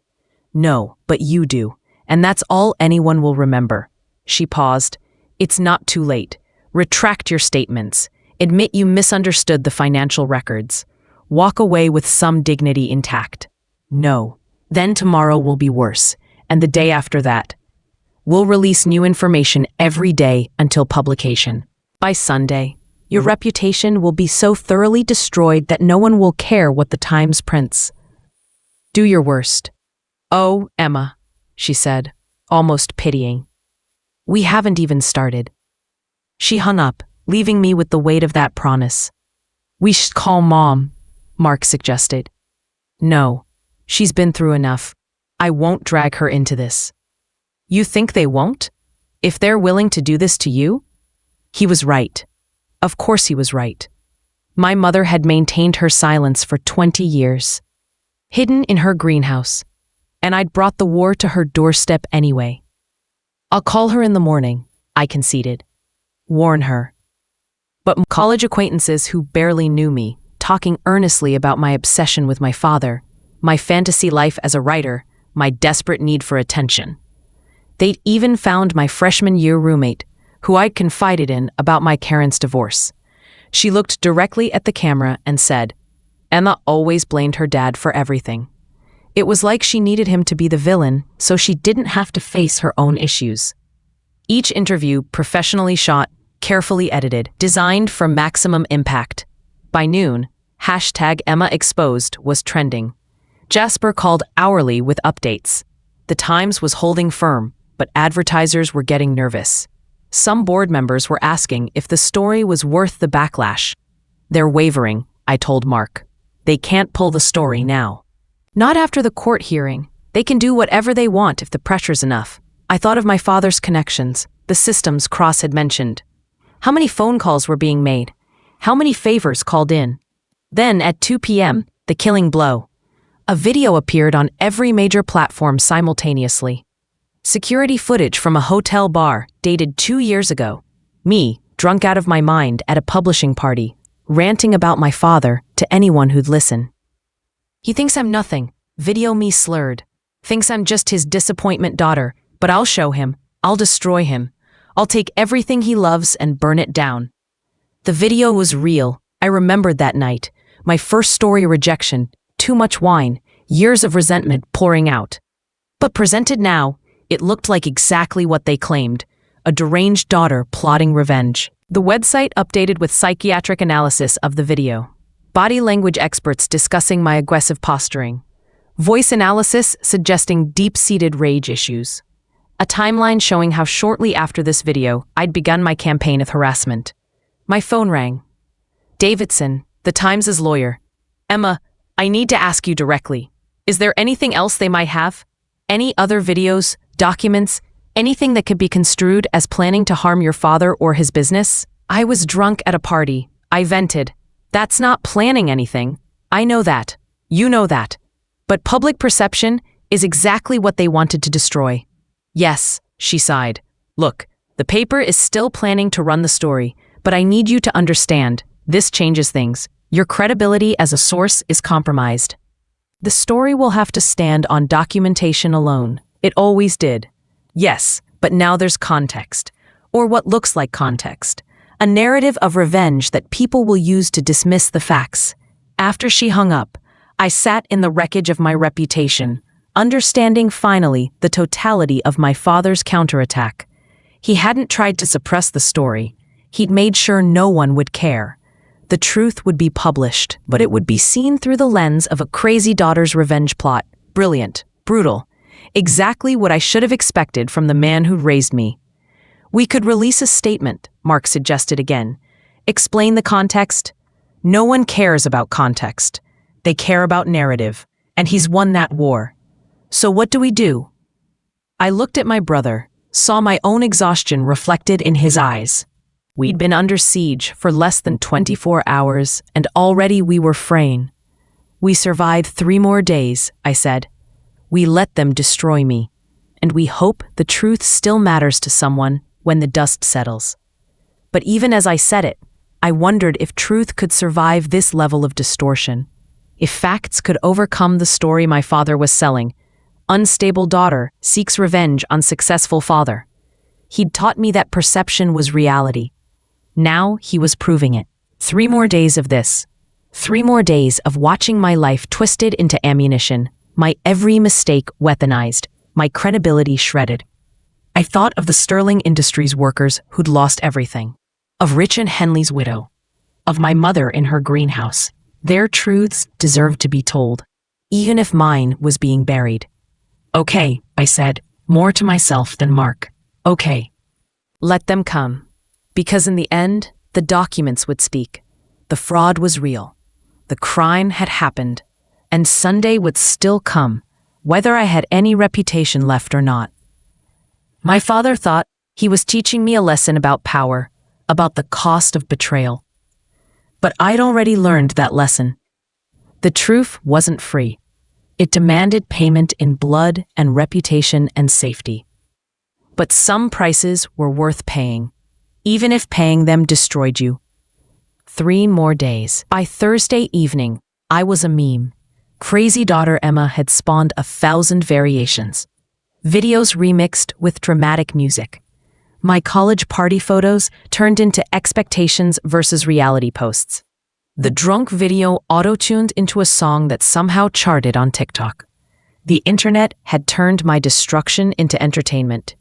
You need to see this, Mark said, showing me his laptop. Someone had created a deepfake video of me confessing to planting evidence. It was sophisticated work, my face, my voice, saying words I'd never spoken.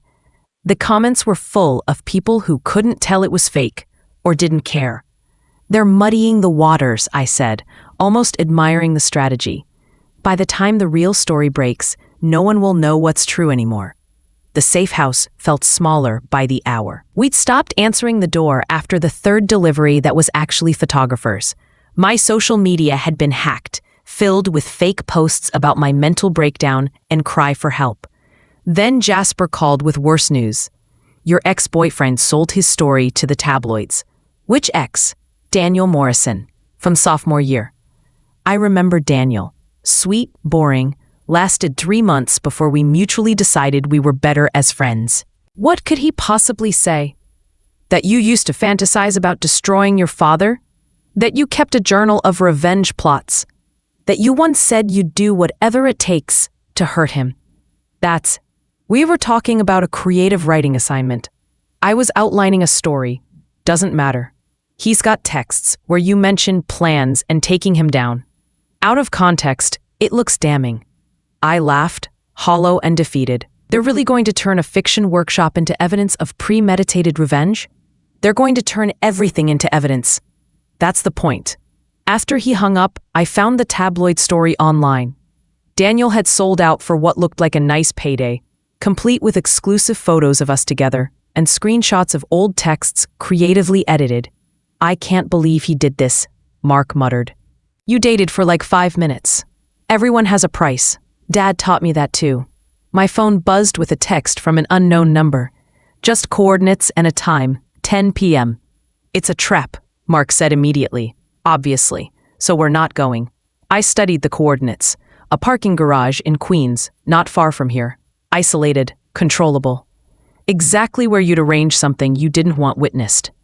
Emma, no. I have to. You really don't. This is literally how people end up disappeared. He's not going to kill me. I said it with more confidence than I felt.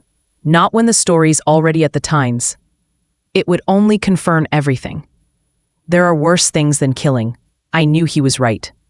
But sitting in this safe house, watching my life get shredded while I hid, it felt like slow death anyway. At least this was action. I'm going, I decided. You stay here. Like hell. We argued for an hour, but I knew Mark would win. He'd always been the protective big brother, even when I hadn't deserved it. Eventually, we compromised. He'd come but stay in the car, ready to call 911 if I didn't return in 30 minutes. The parking garage was exactly as sketchy as expected. Fluorescent lights flickering, oil stains like blood on concrete.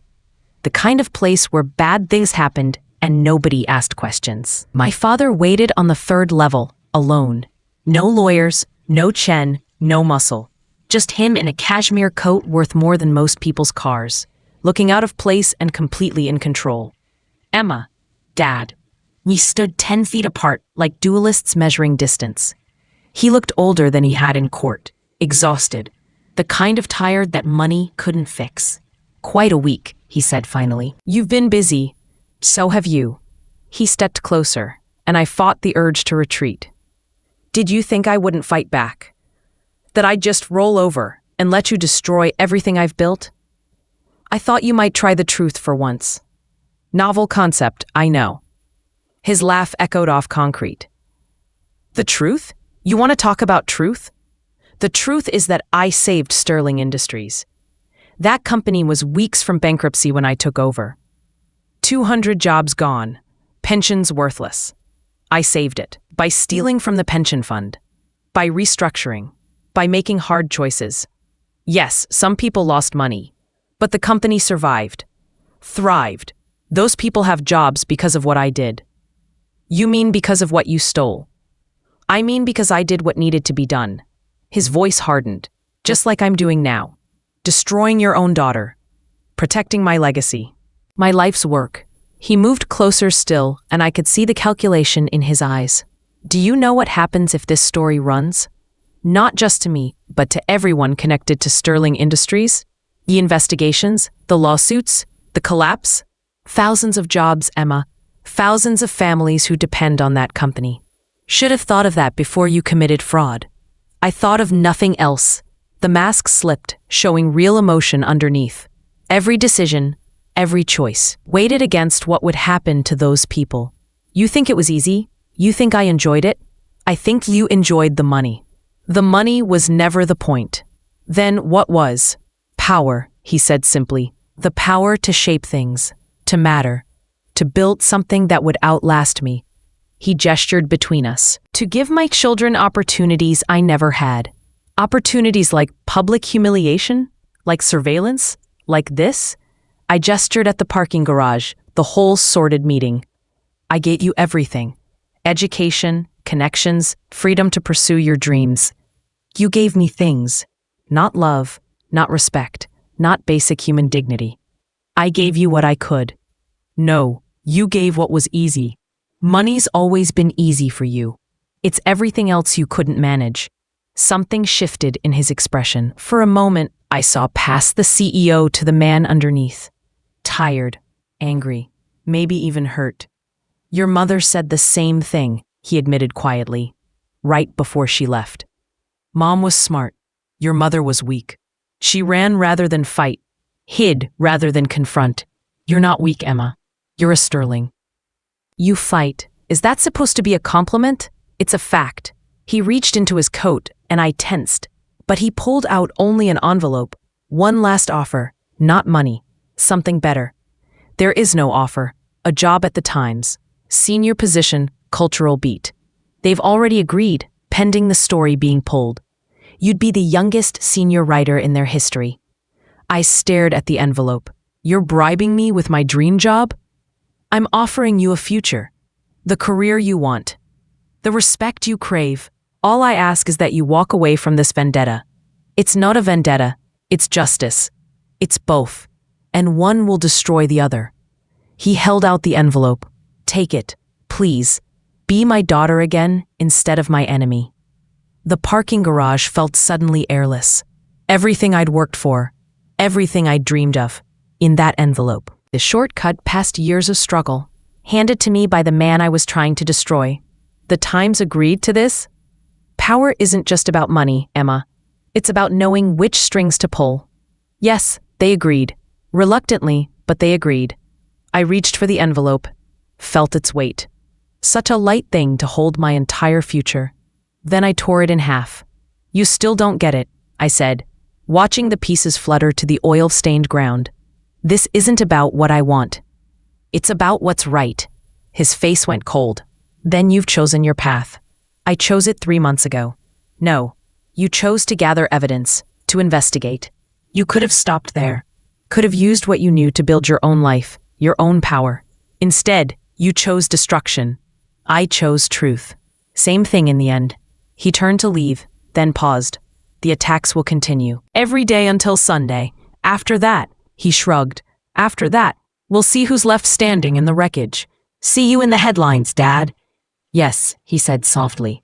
I suppose you will. He walked away, footsteps echoing in the concrete cavern.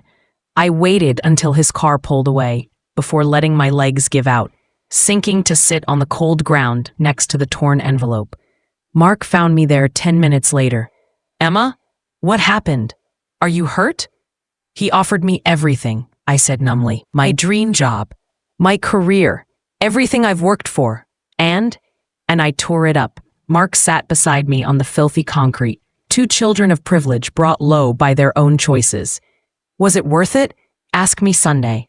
We drove back to the safe house in silence. 2 more days of character assassination.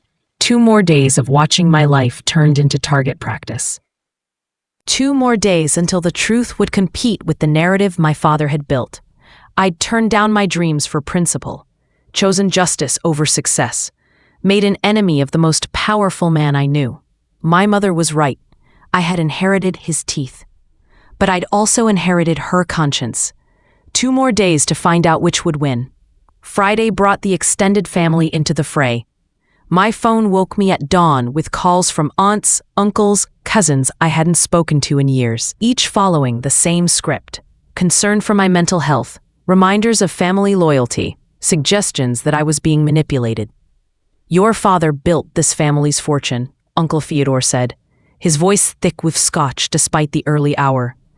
Everything we have, everything you have, came from his work. His theft, you mean? Semantics. Do you think your trust fund came from thin air? Your education? That apartment you live in? He had a point. Every dollar I'd ever touched was tainted by my father's crimes. I was a hypocrite, living on blood money while claiming moral high ground. I'm doing this because of that, I said, not despite it. You're doing this because you're a spoiled child who didn't get enough attention. He hung up. They all did, after delivering their message. Family was closing ranks, choosing sides. Blood over truth. Mark fielded his own calls, growing increasingly agitated. By noon, he'd thrown his phone across the room. "Aunt Patricia just told me I'm enabling your psychotic break," he said. "That I should have you committed for your own good. Dad's probably offering bonuses for anyone who convinces us to stop. Is that what we've become? Transactions and betrayals? That's what we always were. We just see it clearly now." The smear campaign evolved, becoming more sophisticated. A documentary-style video appeared on YouTube, The Truth About Emma Sterling. Professional production, interviews with family members, teachers, anyone willing to paint me as unstable. They'd found my high school guidance counselor, who talked about my difficulty adjusting after the divorce. My freshman year professor, discussing my obsessive approach to assignments. Even the barista at my regular cafe, describing my erratic behavior in recent months. All technically true, all stripped of context, all building the narrative of a disturbed young woman, fixated on destroying her father. "This is insane," Mark said, watching the view count climb. They interviewed 60 people. That must have cost hundreds of thousands, maybe millions. "I thought of Cross's offer, the systems my father was connected to. This isn't just him anymore. He's called in every favor, every connection. Why? Why go this far?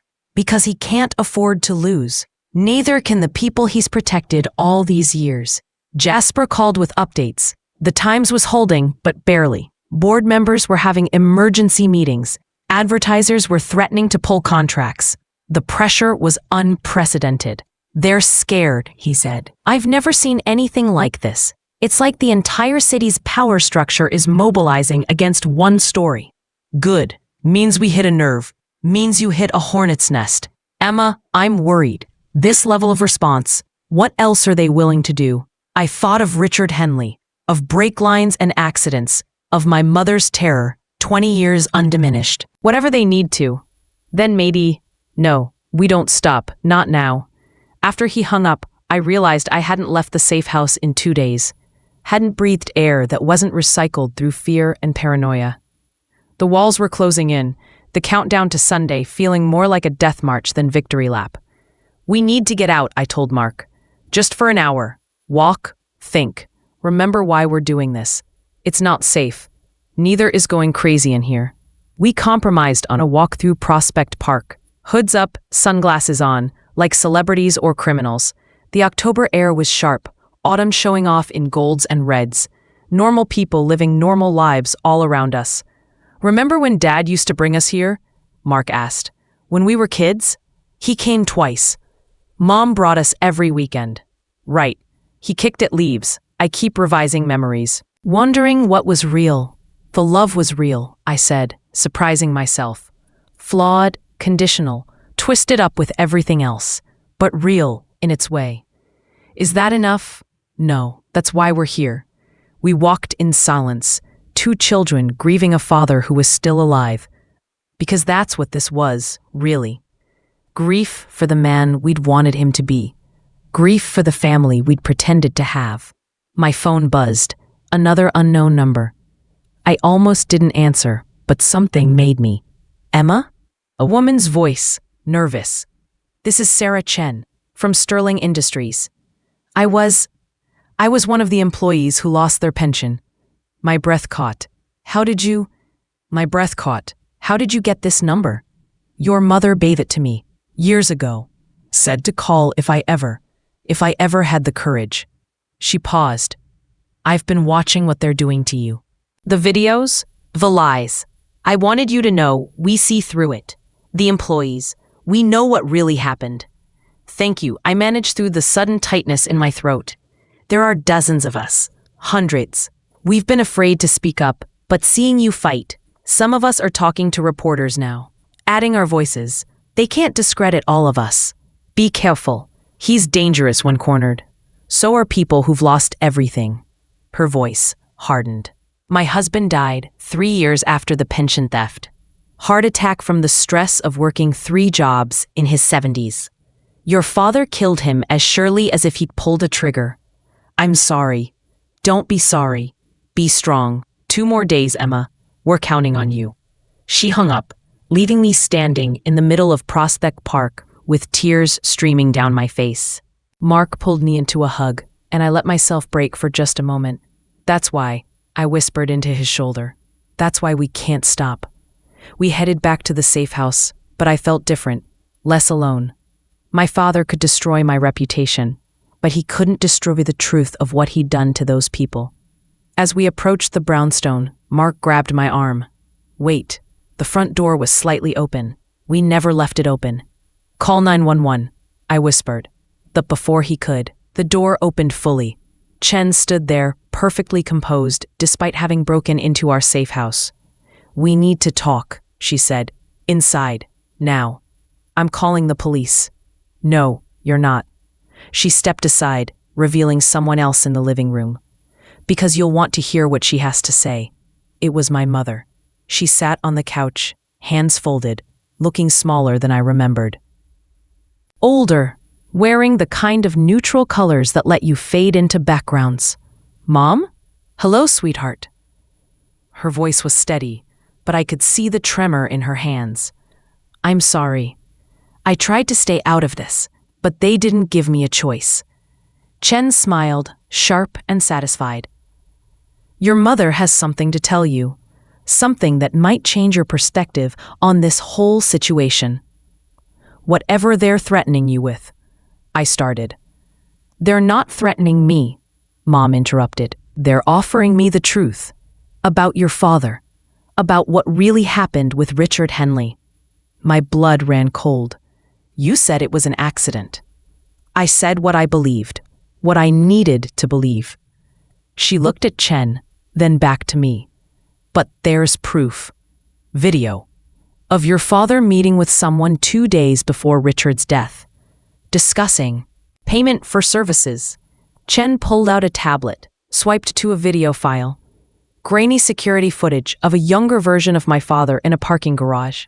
Different from ours, older, handing an envelope to a man in shadows. "This proves nothing," Mark said, but his voice was uncertain. "By itself, no," Chen agreed. "But combined with bank records, witness testimony we've gathered, the pattern of payments, it builds a compelling case." I stared at my mother. "Why are you showing me this?" "Because," Chen answered, "we want you to understand what you're really dealing with. Your father isn't just a white-collar criminal. He's capable of much worse. And if this story runs, if his empire falls, he'll have nothing left to lose." "Are you threatening me? In front of my mother?" "I'm trying to save your life," Chen said simply. "Pull the story. Walk away. We'll ensure your safety, your family's safety. Continue, and we can't protect you from what happens next." "She's right," my mother said quietly. "Emma, please. I've lived with this fear for 20 years. Don't make the same mistakes I did. Your mistake was staying silent. My mistake was thinking I could fight him and win." She stood, came to me, took my hands. They were ice cold. "He's not just your father.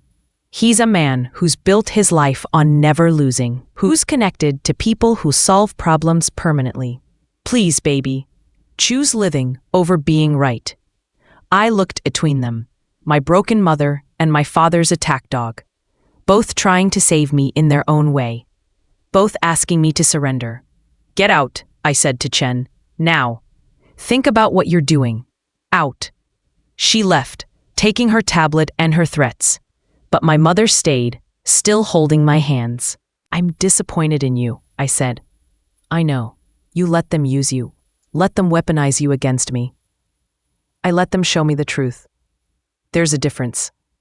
The truth is that Dad destroyed lives, that he stole and lied and ruined people. Everything else is just distraction." She released my hands, stepped back. "You're just like him. So sure you're right. So willing to burn everything down for principle. Maybe I am, but at least I'm burning it for the right reasons." She left without saying goodbye. Mark and I stood in the violated safe house, no longer safe, no longer sure of anything, except that we had 36 hours left. "Pack," I told him. "We're moving." "Where?" "I don't know, but not here." We threw essentials into bags, left through the back. As we drove aimlessly through Brooklyn, I thought about the video Chen had shown me. My father, younger but recognizable, paying for a murder. Part of me had known, had always known. But seeing it, having it confirmed, it changed things, made it real in a way that speculation couldn't. My father was a killer, by proxy, but still, a man who could order death like dinner. And in 36 hours, I was going to destroy him. Second thoughts? Mark asked, reading my silence. No, just processing. They really think he'd hurt you? His own daughter? I thought of Richard Henley, of the video, of 20 years of my mother's fear. I think he'd justify it, tell himself it was necessary, for the greater good, for the family legacy. I laughed, bitter. He'd probably even convince himself it was an act of love, saving me from myself. That's insane. That's power. When you have enough of it, you can reshape reality to match your needs. Even turn murder into mercy. We found a motel in New Jersey. Cash only, fake names, the kind of place that didn't ask questions. It smelled like cigarettes and broken dreams, but it was off anyone's radar. One more day, Mark said, as we settled into rooms that had seen better decades. Think we'll make it? We'll make it. And after? When the story's out and Dad's exposed? What then? I didn't have an answer. For months, my entire focus had been on reaching Sunday, on dragging the truth into light. I hadn't thought much about Monday, about living in the wreckage we'd create. We rebuild, I said finally, away from him, away from all of it. We take what's left and build something better. With what? We'll be pariahs, the children who destroyed William Sterling. We'll be free. Free. He tested the word. I don't even know what that looks like anymore. Neither did I. But in 30 hours, we'd find out. The motel room was cold, the heater rattling like death. I lay on the questionable bedspread, staring at water stains on the ceiling, counting down hours like rosary beads. My father was a killer. My mother was broken. My reputation was destroyed. My life was in danger. But the story would still run. The truth would still out. And somewhere in the city, Sarah Chen and hundreds like her were waiting for justice that was decades overdue. 30 hours. I just had to survive 30 more hours. Then the hunting season would finally end. Saturday arrived with the force of a siege engine. I woke to my phone exploding with notifications. Not the usual character assassination. Something bigger. The motel room's ancient TV crackled to life as Mark found a news channel. Leaked emails suggest New York Times reporter Jasper Zhao received payments from competitors of Sterling Industries, calling into question the motivation behind tomorrow's explosive exposé. My blood froze. On screen, perfectly manufactured evidence of Jasper taking bribes, meeting with Sterling Industries' rivals, discussing taking down William Sterling for profit. It's fake, I breathed. It has to be fake. But it looked real. Real enough that other news outlets were running with it.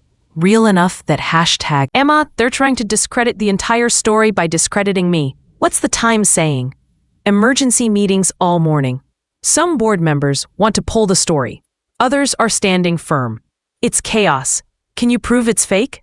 I'm trying. My lawyer's trying. But proving a negative is almost impossible, especially in 24 hours. The TV kept rolling. Financial experts discussing journalistic ethics, media watchdogs calling for investigations. My father, looking grave and disappointed, issuing a statement about the troubling revelations and the agenda-driven attacks on his company. He's winning, Mark said quietly. Even if the story runs, no one will believe it now. Someone will. The employees who lost everything, the families destroyed. They'll know the truth. But will anyone else care? I didn't have an answer. The motel phone rang, an ancient landline that shouldn't have been connected to us. Mark and I exchanged glances before I answered. Running out of moves, Emma?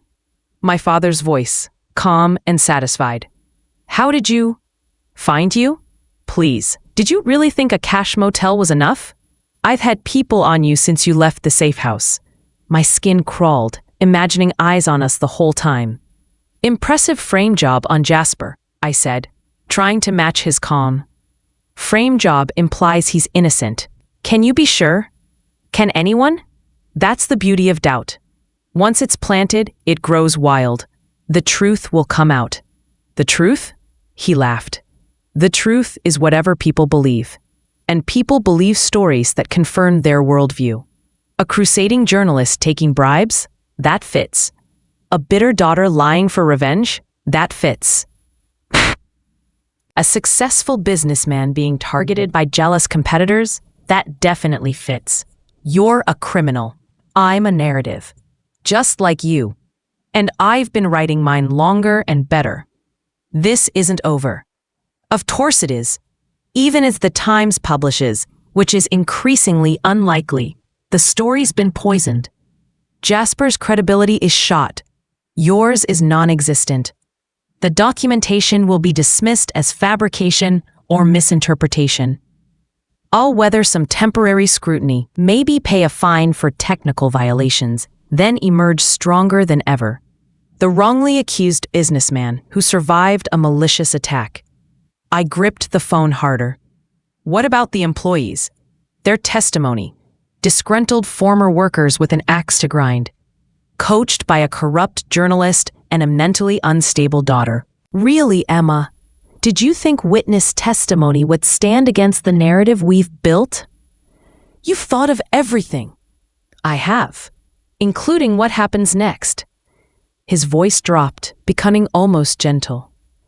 This is your last chance. Call Jasper. Tell him you were mistaken, emotional, misled. Apologize publicly for the pain you've caused. I'll ensure you're taken care of, quietly, comfortably, far from here.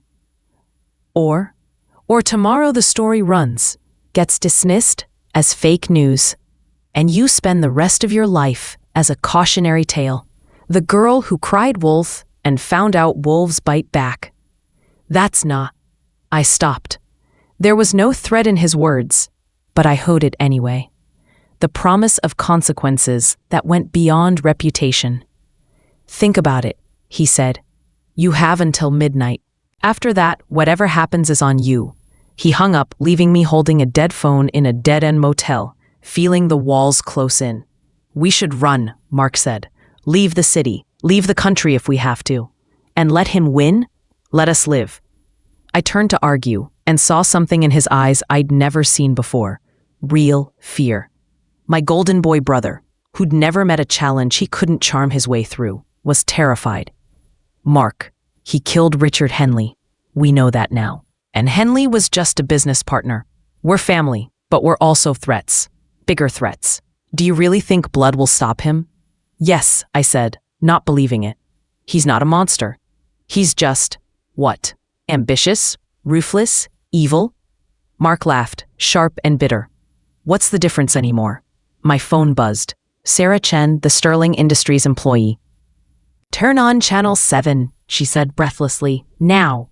We flipped channels to find a breaking news segment, but instead of more character assassination, it was something else entirely. A press conference. Dozens of people crowded behind a podium. I recognized some faces from my research.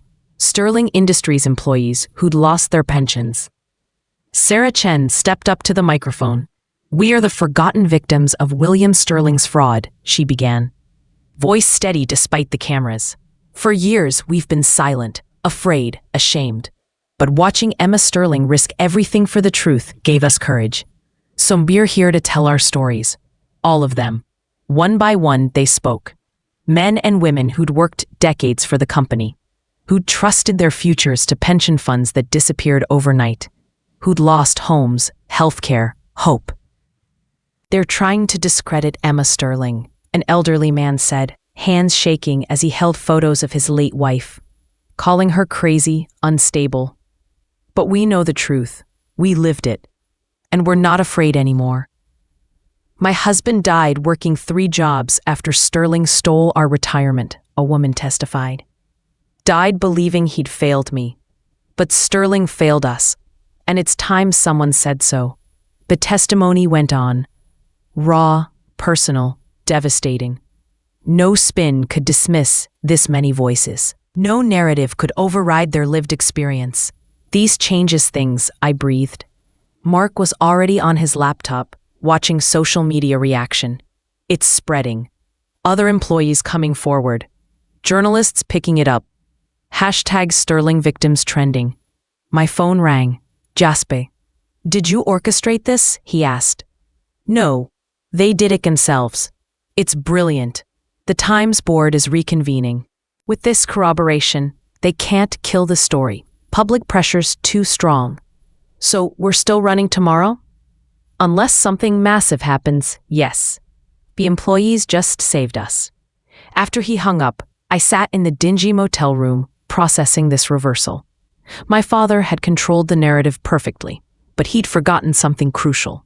The people he'd hurt had stories too. And together, their voices were louder than his lies. My phone buzzed.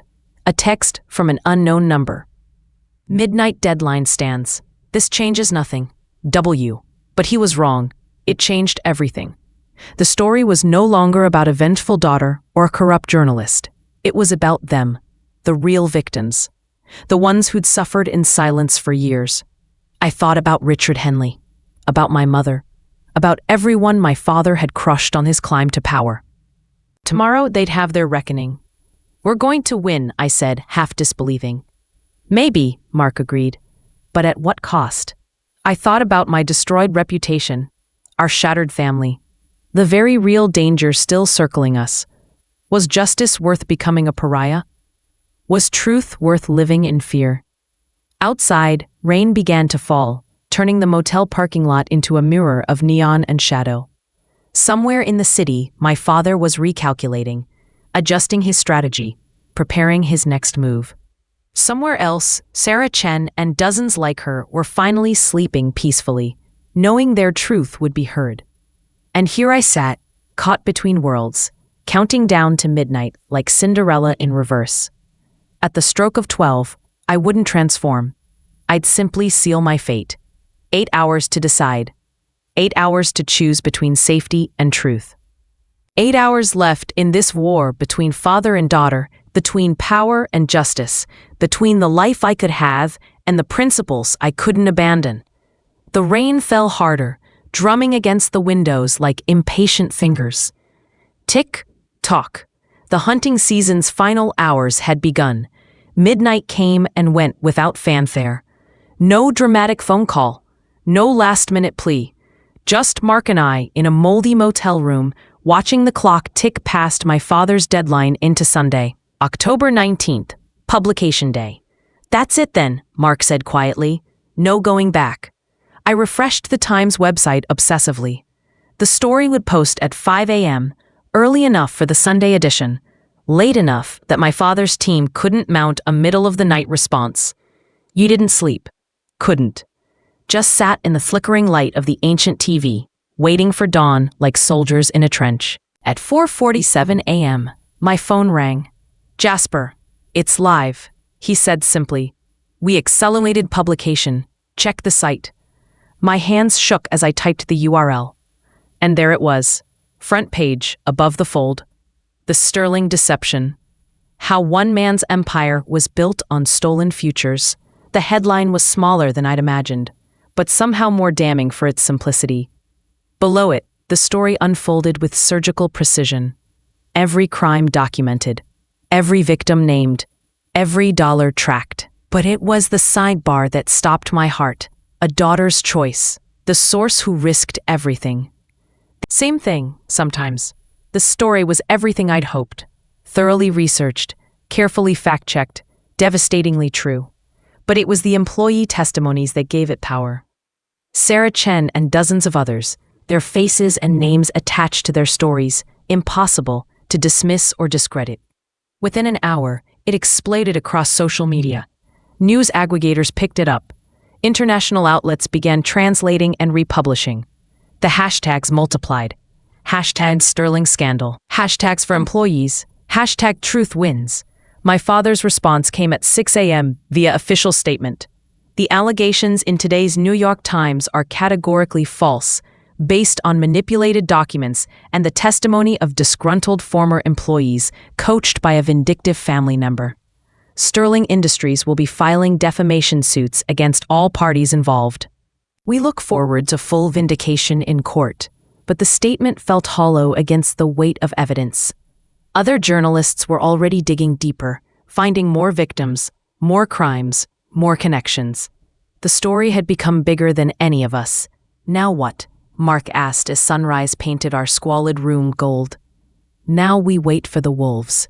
They came faster than expected. By 8 a.m., reporters had found the motel. By 9 a.m., we were under siege. Cameras everywhere, shouted questions. The circus my father had predicted, but with a different ringmaster. Jasper arranged extraction, a car service that whisked us to a hotel the Times used for protected sources. Real security this time. Real safety, at least temporarily. You need to make a statement, he advised. Control your narrative before others define it. But what could I say? That I'd destroyed my father for justice? That I'd traded my family for truth? That I regretted nothing and everything simultaneously? Instead, I wrote, not a statement, but an essay. 3,000 words about fathers and daughters, about love twisted into control, about the price of principles in a world that preferred profit, about why sometimes the only way to honor what someone gave you is to use it against them. The Times published it as an op-ed that afternoon. Within hours, it had been shared more than the original investigation. My phone hadn't stopped ringing. Reporters, publishers, strangers, offering everything from book deals to death threats. I turned it off, let Mark field what needed fielding. Dad's stock price is in free fall, he reported. Sterling Industries board called an emergency meeting. There's talk of forcing him out. And legally, FBI raided his offices an hour ago. SEC's launched a formal investigation. The district attorney's office is reviewing criminal charges. I should have felt victorious. Instead, I felt empty. The hunter who'd caught her prey, only to realize the hunt had defined her. A knock at the door made us both freeze, but it was just hotel security, delivering an envelope that had been left at the front desk. Inside, a single sheet of paper in my father's handwriting. You won. I hope it was worth it. Despite everything, I'm proud of you. You're more my daughter than you know. W. I read it 3 times before the words sank in. No threats, no anger, just acknowledgement, and that twisted compliment that felt more like a curse. Is it over? Mark asked. The public part, the investigation, the trials, the fallout, that'll take years. But this, us versus him, yeah, it's over. So why don't I feel relieved? Because winning and losing looked the same in wars like this. Because justice and revenge were separated by perspective, not action. Because we'd destroyed our father using his own lessons, becoming him to beat him. Emma Sterling? We turned to find Sarah Chen in the doorway, accompanied by a dozen other Sterling Industries victims. They filled the room, faces marked by years of struggle but eyes bright with something new. Hope. We wanted to thank you, Sarah said simply. In person, all of us. One by one, they shared their stories. Not the tragedies this time, but what came next. The adult children who could finally understand why their parents had struggled. The vindication after years of being dismissed as bitter ex-employees. The possibility of restitution, however delayed. You gave us our voices back, an elderly man said. Our dignity, that's worth more than any pension. They left me with handwritten cards, homemade cookies, photos of grandchildren who might now have futures. Small offerings that somehow meant more than any prize or recognition could. After they'd gone, Mark and I sat in the debris of our old life, surrounded by the gratitude of strangers. It was worth it, I said, answering his earlier question. For them, it was worth it. My phone. When I finally turned it back on, showed hundreds of messages, but one stood out, from my mother. Watching the news, crying. Not sure if from sadness or pride. Both, maybe. You did what I couldn't, what someone needed to. I love you. When you're ready, I'm here. The sun set on our first day in the new world. Tomorrow would bring lawyers and interviews and the long grind of consequence. But tonight, we'd changed things, made truth matter more than power, at least for a moment. What now? Mark asked. What do we do with the rest of our lives? I thought about it. No more sterling money. No more family name opening doors. No more safety net of wealth and connection. Just us and whatever we could build from the rubble. We write new stories, I said finally. Better ones. Ones where the heroes don't have to become monsters to win. Think that's possible? No idea. But we've got time to find out. Outside, New York glittered in the dark, indifferent to our small revolution.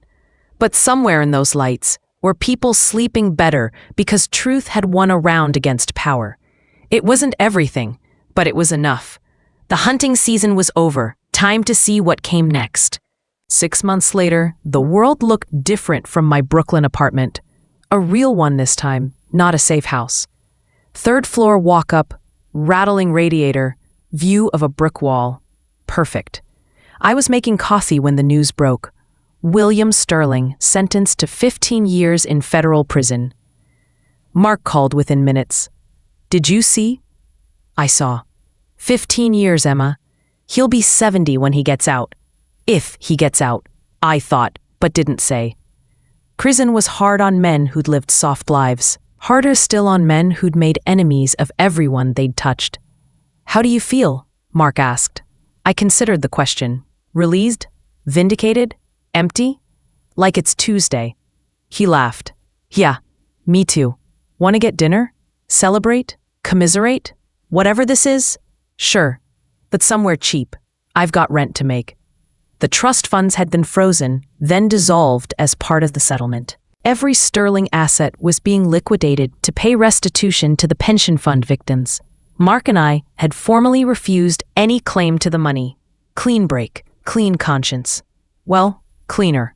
I found work at a small literary magazine, not the Times, not Harper's, just a tiny publication that paid barely enough to live on.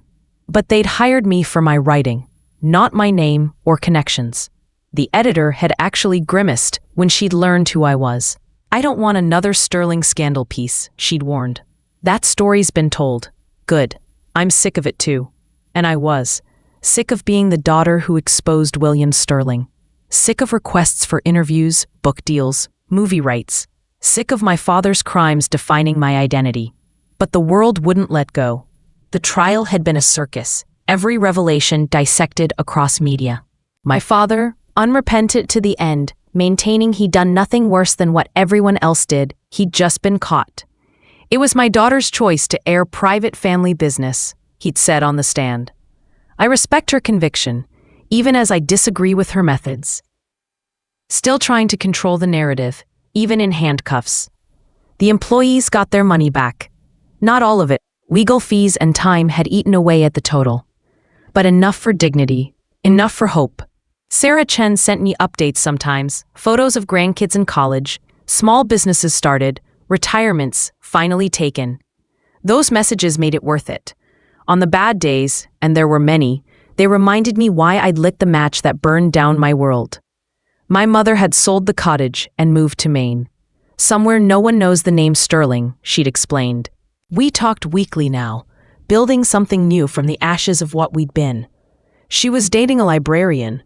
He didn't know who she used to be married to, and she intended to keep it that way. I'm proud of you, she told me during our last call. Not for what you did to him, for what you did after, for choosing to be more than this story. But was I more? Some days I felt like a ghost haunting my own life. The girl I'd been before finding those documents was gone. The woman I was becoming still felt unformed, uncertain. I wrote constantly. Not about him, not about the scandal, but about other things. The way light hit water in Prospect Park. The stories overheard on late-night subway rides. Fiction that had nothing to do with fathers or daughters or the weight of truth. My editor liked the new work. You're finding your voice, she said. Your real one. Not the one sharpened for revenge, maybe. Or maybe I was just tired of anger. It had sustained me for so long, through the investigation, the smear campaign, the trial. But anger was a fuel that burned dirty. Now I needed something cleaner. The coffee finished brewing as my phone buzzed. Unknown number, but I recognized the prison exchange. I'd been expecting this call for months. had practiced what I'd say, how I'd say it. But my hand still trembled as I answered. Emma. My father's voice, smaller than I remembered, contained by concrete and consequence. Dad, they tell me you refused the book deals. The movie rights? All of it. I told my story already. Don't need to sell it. Affecting. I didn't know how to respond to my father complimenting my work from prison. The irony was too heavy to hold. Why did you call? I asked instead. To tell you something. About Richard Henley. My blood chilled. Even now, even from prison, he could still surprise me. I didn't kill him, he continued. I know what you found, what you think, but I didn't kill him. I hired someone to investigate his accusations, yes, to find leverage. But when they reported back that his claims were true, that I'd been sloppy, that he had proof, I let it go. Decided to negotiate a settlement. But he died 2 weeks later, in an accident that was actually an accident. He laughed bitterly. I've done terrible things, Emma, but not that. Never that. I need you to know I'm not a killer. Just a thief who got caught. I wanted to believe him. Wanted to think there was some line he wouldn't cross, some humanity left in the man who'd raised me. But want and truth were different things. Does it matter? I asked. Whether you killed him or not, you destroyed hundreds of lives, maybe thousands. What's the difference between killing quickly and killing slowly? The difference is everything, he said quietly. It's the difference between a man who lost his way and a monster. I need to know which one my daughter thinks I am. I think, I said carefully, that you're my father, and that has to be enough, because I can't carry anything more. Silence stretched between us, the weight of everything unsaid filling the void. I have to go, I lied. Take care of yourself. Emma, I hung up, sat in my kitchen watching coffee cool, thinking about monsters and men and the stories we tell ourselves to survive our own choices. My laptop sat open on the counter, cursor blinking on a half-finished essay. I'd been struggling with the ending, unable to find the right words to close the piece. Now I knew what to write. I typed, "The truth isn't a weapon or a gift. It's just the truth. What we do with it, that's what defines us. I chose to hunt. Others choose to hide. Both have their price. The only wisdom is in knowing which bill you're willing to pay, and never pretending the cost was less than everything." The essay was about forgiveness, ostensibly, but really it was about moving forward when forward looked exactly like standing still. About building a life in the crater where your old life used to be. Mark arrived for dinner, and we went to our usual place, a Thai restaurant that didn't care who we used to be. Over pad see ew and cheap beer, we talked about everything except our father. His new job at a nonprofit, my latest rejection letter. Normal problems for normal people, which we were pretending to be. Think we'll ever get past it? He asked as we split the check. Really past it? No, but I think we'll get through it. There's a difference. Yeah? What's that? Getting past something means forgetting. Getting through it means remembering, but still walking forward. He raised his beer. To walking forward, then. To walking forward. We clinked bottles in the dingy restaurant, two siblings bound by shared damage, and the stubborn hope that tomorrow might hurt less than today. Later, back in my apartment, I sat at my desk and opened a new document. A fresh story, nothing to do with fathers or fraud or the price of justice, just words on a page, building something from nothing. The radiator clanked. Traffic hummed outside. Somewhere in federal prison, my father was learning what it meant to be powerless. Somewhere in Maine, my mother was learning what it meant to be free. And here in Brooklyn, I was learning what it meant to be myself. Not his daughter, not a victim or a victor, just Emma, writing her way toward whatever came next. The cursor blinked, waiting. I began to type. 2 years passed before I saw him again. The visiting room at Otisville Federal Correctional Institution looked like a cafeteria designed by someone who'd never eaten a meal.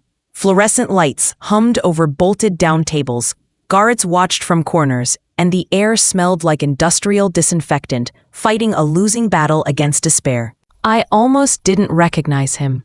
Prison had carved away the soft edges money had built. He was thinner, grayer. wearing khaki like shame. But his eyes remained sharp, calculating even in defeat. "You came," he said, sitting carefully. "No handshakes allowed.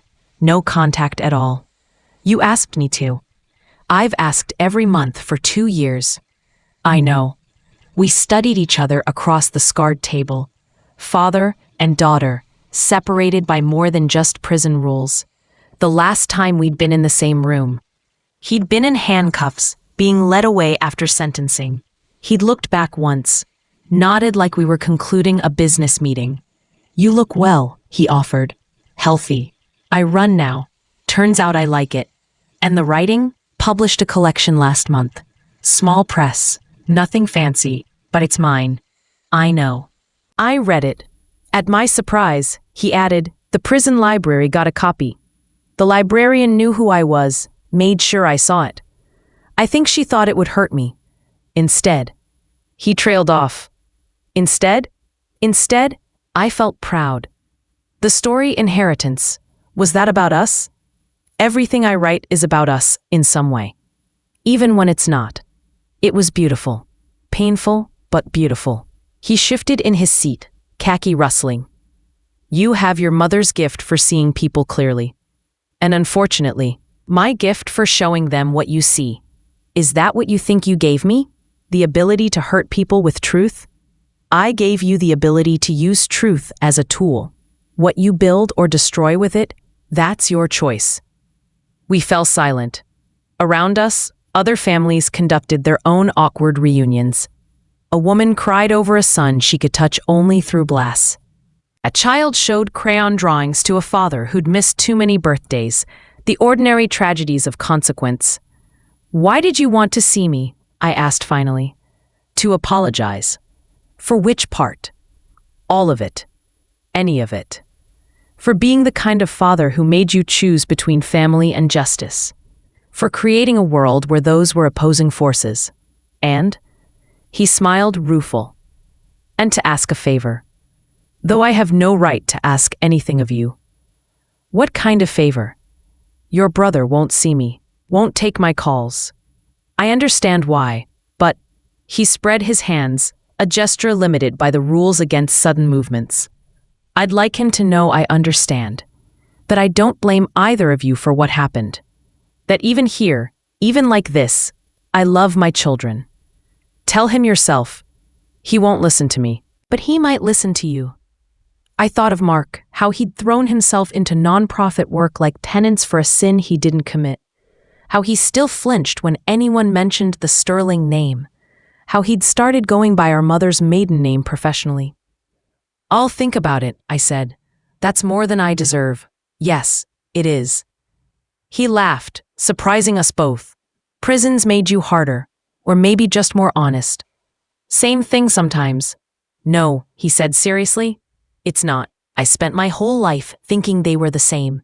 That brutality was just honesty without lipstick. But watching you these past years, reading your work, seeing what you've built from what I destroyed, honesty can be kind, Emma. You've learned to make it so. Don't romanticize what I did. I destroyed you. Deliberately, methodically, completely. You revealed me." There's a difference, is there? From where you're sitting? Especially from where I'm sitting. He leaned forward as much as the rules allowed. "Do you know what I do here? I teach literacy, help other inmates get their GEDs. The irony isn't lost on me. A man who mocked his daughter's writing degree, now teaching others to read. Why? Because it's useful. Because it's needed. Because for the first time in my life, I'm doing something that helps people without helping myself." He paused. "I should have learned that from you years ago. I wasn't teaching. I was hunting. You were surviving. And in surviving, you saved others. That's more than I ever did with all my power and money." A guard signaled 5 minutes left. Time moved differently here, measured in visits and meals and counts. But it still moved too fast when it mattered. "I have something for you," he said, pulling out a manila envelope that had already been searched and approved. "It's not money. I don't have any of that. It's just something I wanted you to have." Inside were pages of handwriting. His, but looser, less controlled than I remembered. "I've been writing too," he explained. "Nothing good. Nothing publishable. Just thoughts, memories, things I should have said when I had the chance." I scanned the first page. It was about my first day of kindergarten, how I'd insisted on wearing a Batman cape over my school uniform. How he'd been embarrassed until I'd explained that Batman protected people who couldn't protect themselves, and that seemed like a good job to have. "You remember that?" I asked, throat tight. "I remember everything.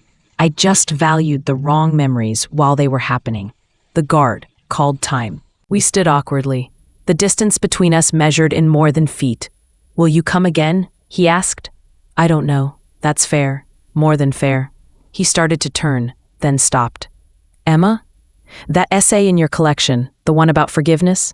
You wrote that forgiveness isn't about absolving the guilty. It's about freeing the innocent to move forward." I remember what I wrote. "I wanted you to know, I don't want your forgiveness. I haven't earned it. May never earn it. I just want you to be free. However that looks, whatever that takes." The guards led him away, back to his cell, his literacy students, his attempts at rehabilitation that would never balance the scales. I stood in the visiting room holding his pages, these handwritten attempts at the father-daughter relationship we'd never had. Outside, the December air hit sharp and clean. Mark waited in the car, having driven me up despite his refusal to go in. "How was it?" he asked. "Strange. He seems smaller, but also clearer somehow. Like prison scraped away everything except what was always true, which was that he loved us in the only way he knew how, which wasn't enough but was still real." Mark drove in silence for a while. Then, "Did he ask about me?" "Yes, and he loves you. He understands why you won't see him. He doesn't blame you for any of it. That's..." Mark's hands tightened on the wheel. "I don't know what to do with that. You don't have to do anything with it. Just know it." We drove back to the city as snow began to fall, covering the ugly and beautiful alike in temporary grace. In my bag, my father's pages waited to be fully read. Stories of my childhood told from his perspective, probably unreliable, definitely too late, but still somehow necessary. "I might go next time," Mark said as we reached the bridge. "Maybe, if you come too." "Okay, really? Just like that?" "He's our father," I said simply. "That's a life sentence for all of us. We might as well figure out how to serve it." That night, I read his pages properly. They weren't apologies exactly, or justifications. They were memories polished by regret. Moments he'd lived through, but hadn't seen clearly until forced to look back through prison bars. One passage stood out. "You were 10 when you asked me why money mattered more than people. I gave you some speech about security and opportunity, about building things that last. You listened carefully, then said, 'But Daddy, people last too, if you take care of them.' I should have listened. Instead, I taught you to be right in all the wrong ways." I tucked the pages into my desk drawer, next to rejection letters and acceptance letters, and all the other documents that marked a writing life. Tomorrow I had a deadline, a story due about something that had nothing to do with fathers or daughters or the weight of family crimes. But tonight, I sat with the complicated truth that you could destroy someone and still love them. That justice and mercy weren't opposites, but dance partners, stepping on each other's feet while trying to find rhythm. That some stories don't end cleanly, but just go on, page after page, until everyone involved learns to live with the messy middle. My phone buzzed. Sarah Chen, sending her yearly update. Her grandson had graduated college, first in the family. The attached photo showed a young man in cap and gown, beaming with the kind of pride that comes from earning something that once seemed impossible. "Thank you again," her message read. "None of this without you." I smiled, thinking of my father in his cell, teaching other inmates to read, of my mother in Maine, finally free, of Mark, slowly learning to carry a name he didn't choose, of myself, writing stories that had nothing and everything to do with where I'd come from. The truth had cost us everything, just as predicted. But from that scorched earth, small things grew. Different things. Maybe even better things. It wasn't forgiveness. It wasn't forgetting. It was just forward. And for now, that was enough. 5 years after the story broke, I stood in front of 200 strangers, holding my second book.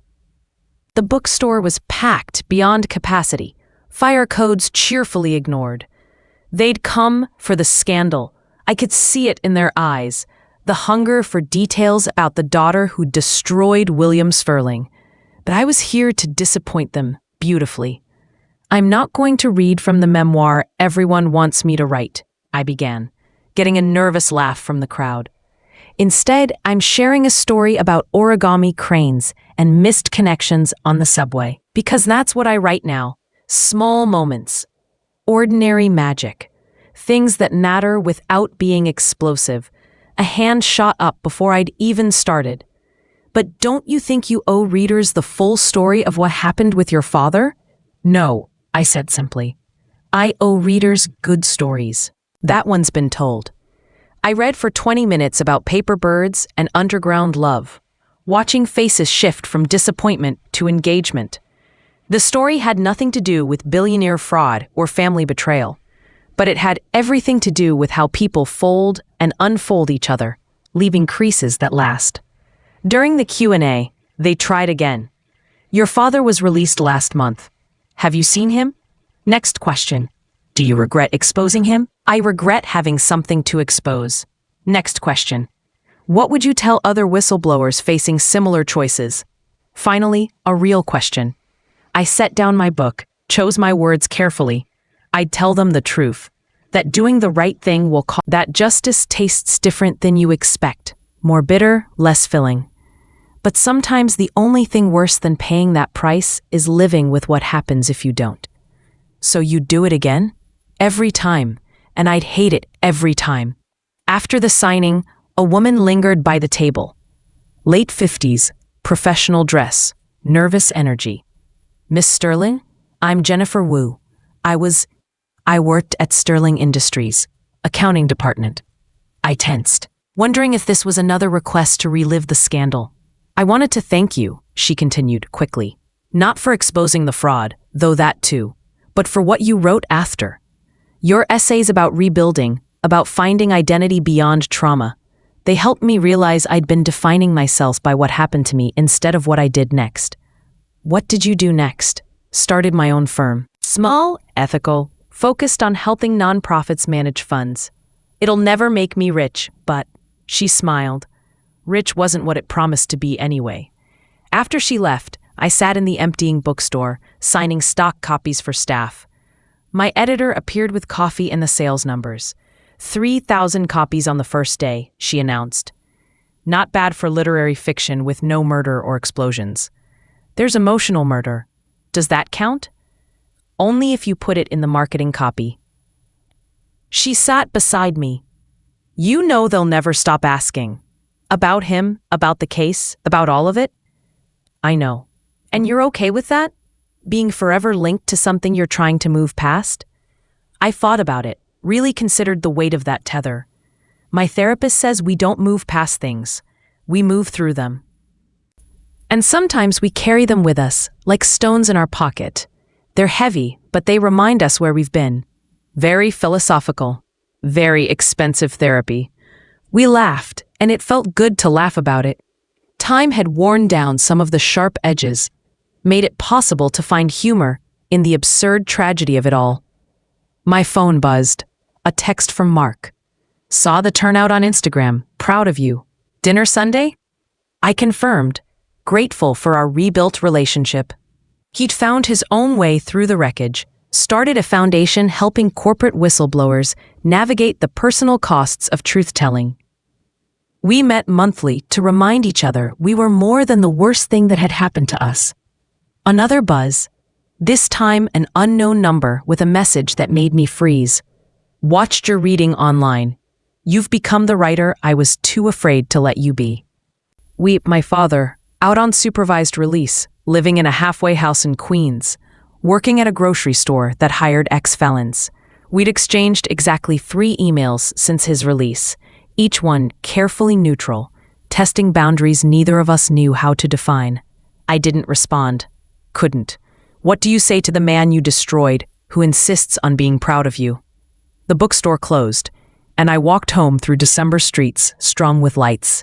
5 years ago, I'd hunted my father through financial documents and shell companies. Now I hunted moments of genuine human connection in a city full of strangers.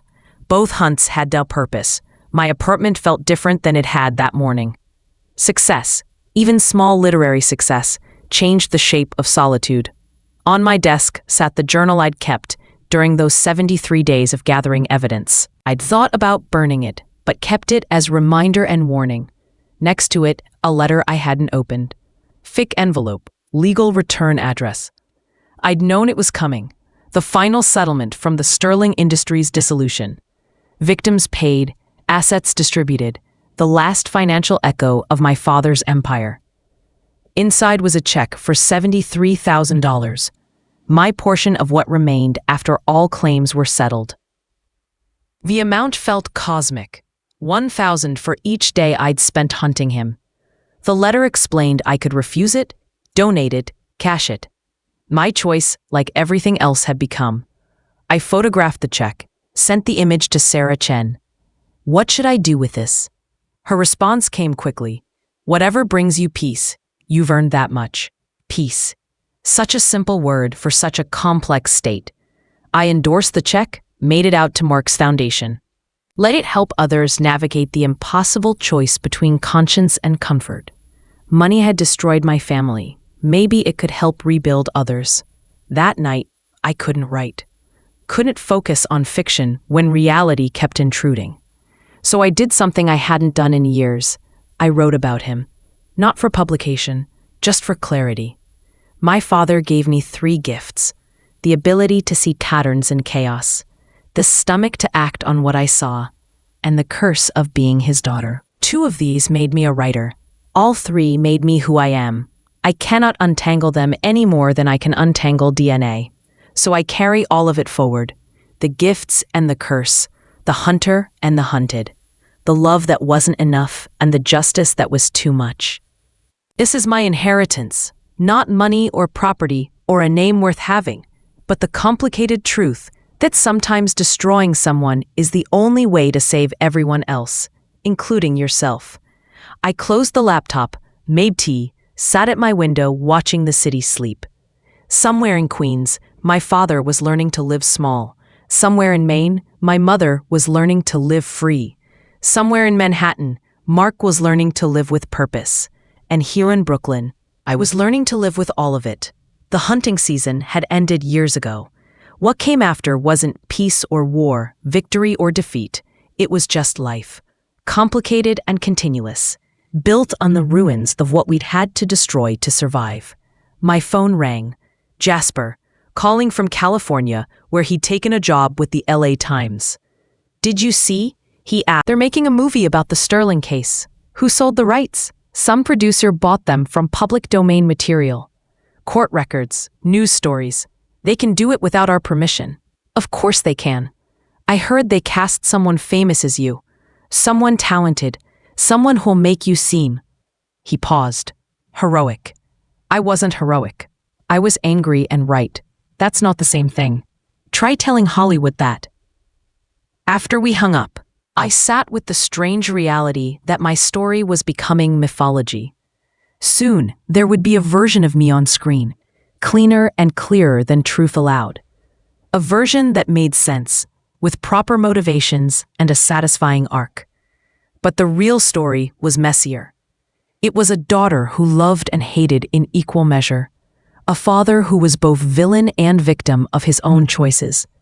A family that had to die for its members to live. That story didn't fit in 2 hours, didn't have the right beats for commercial success, but it was the only one I could claim.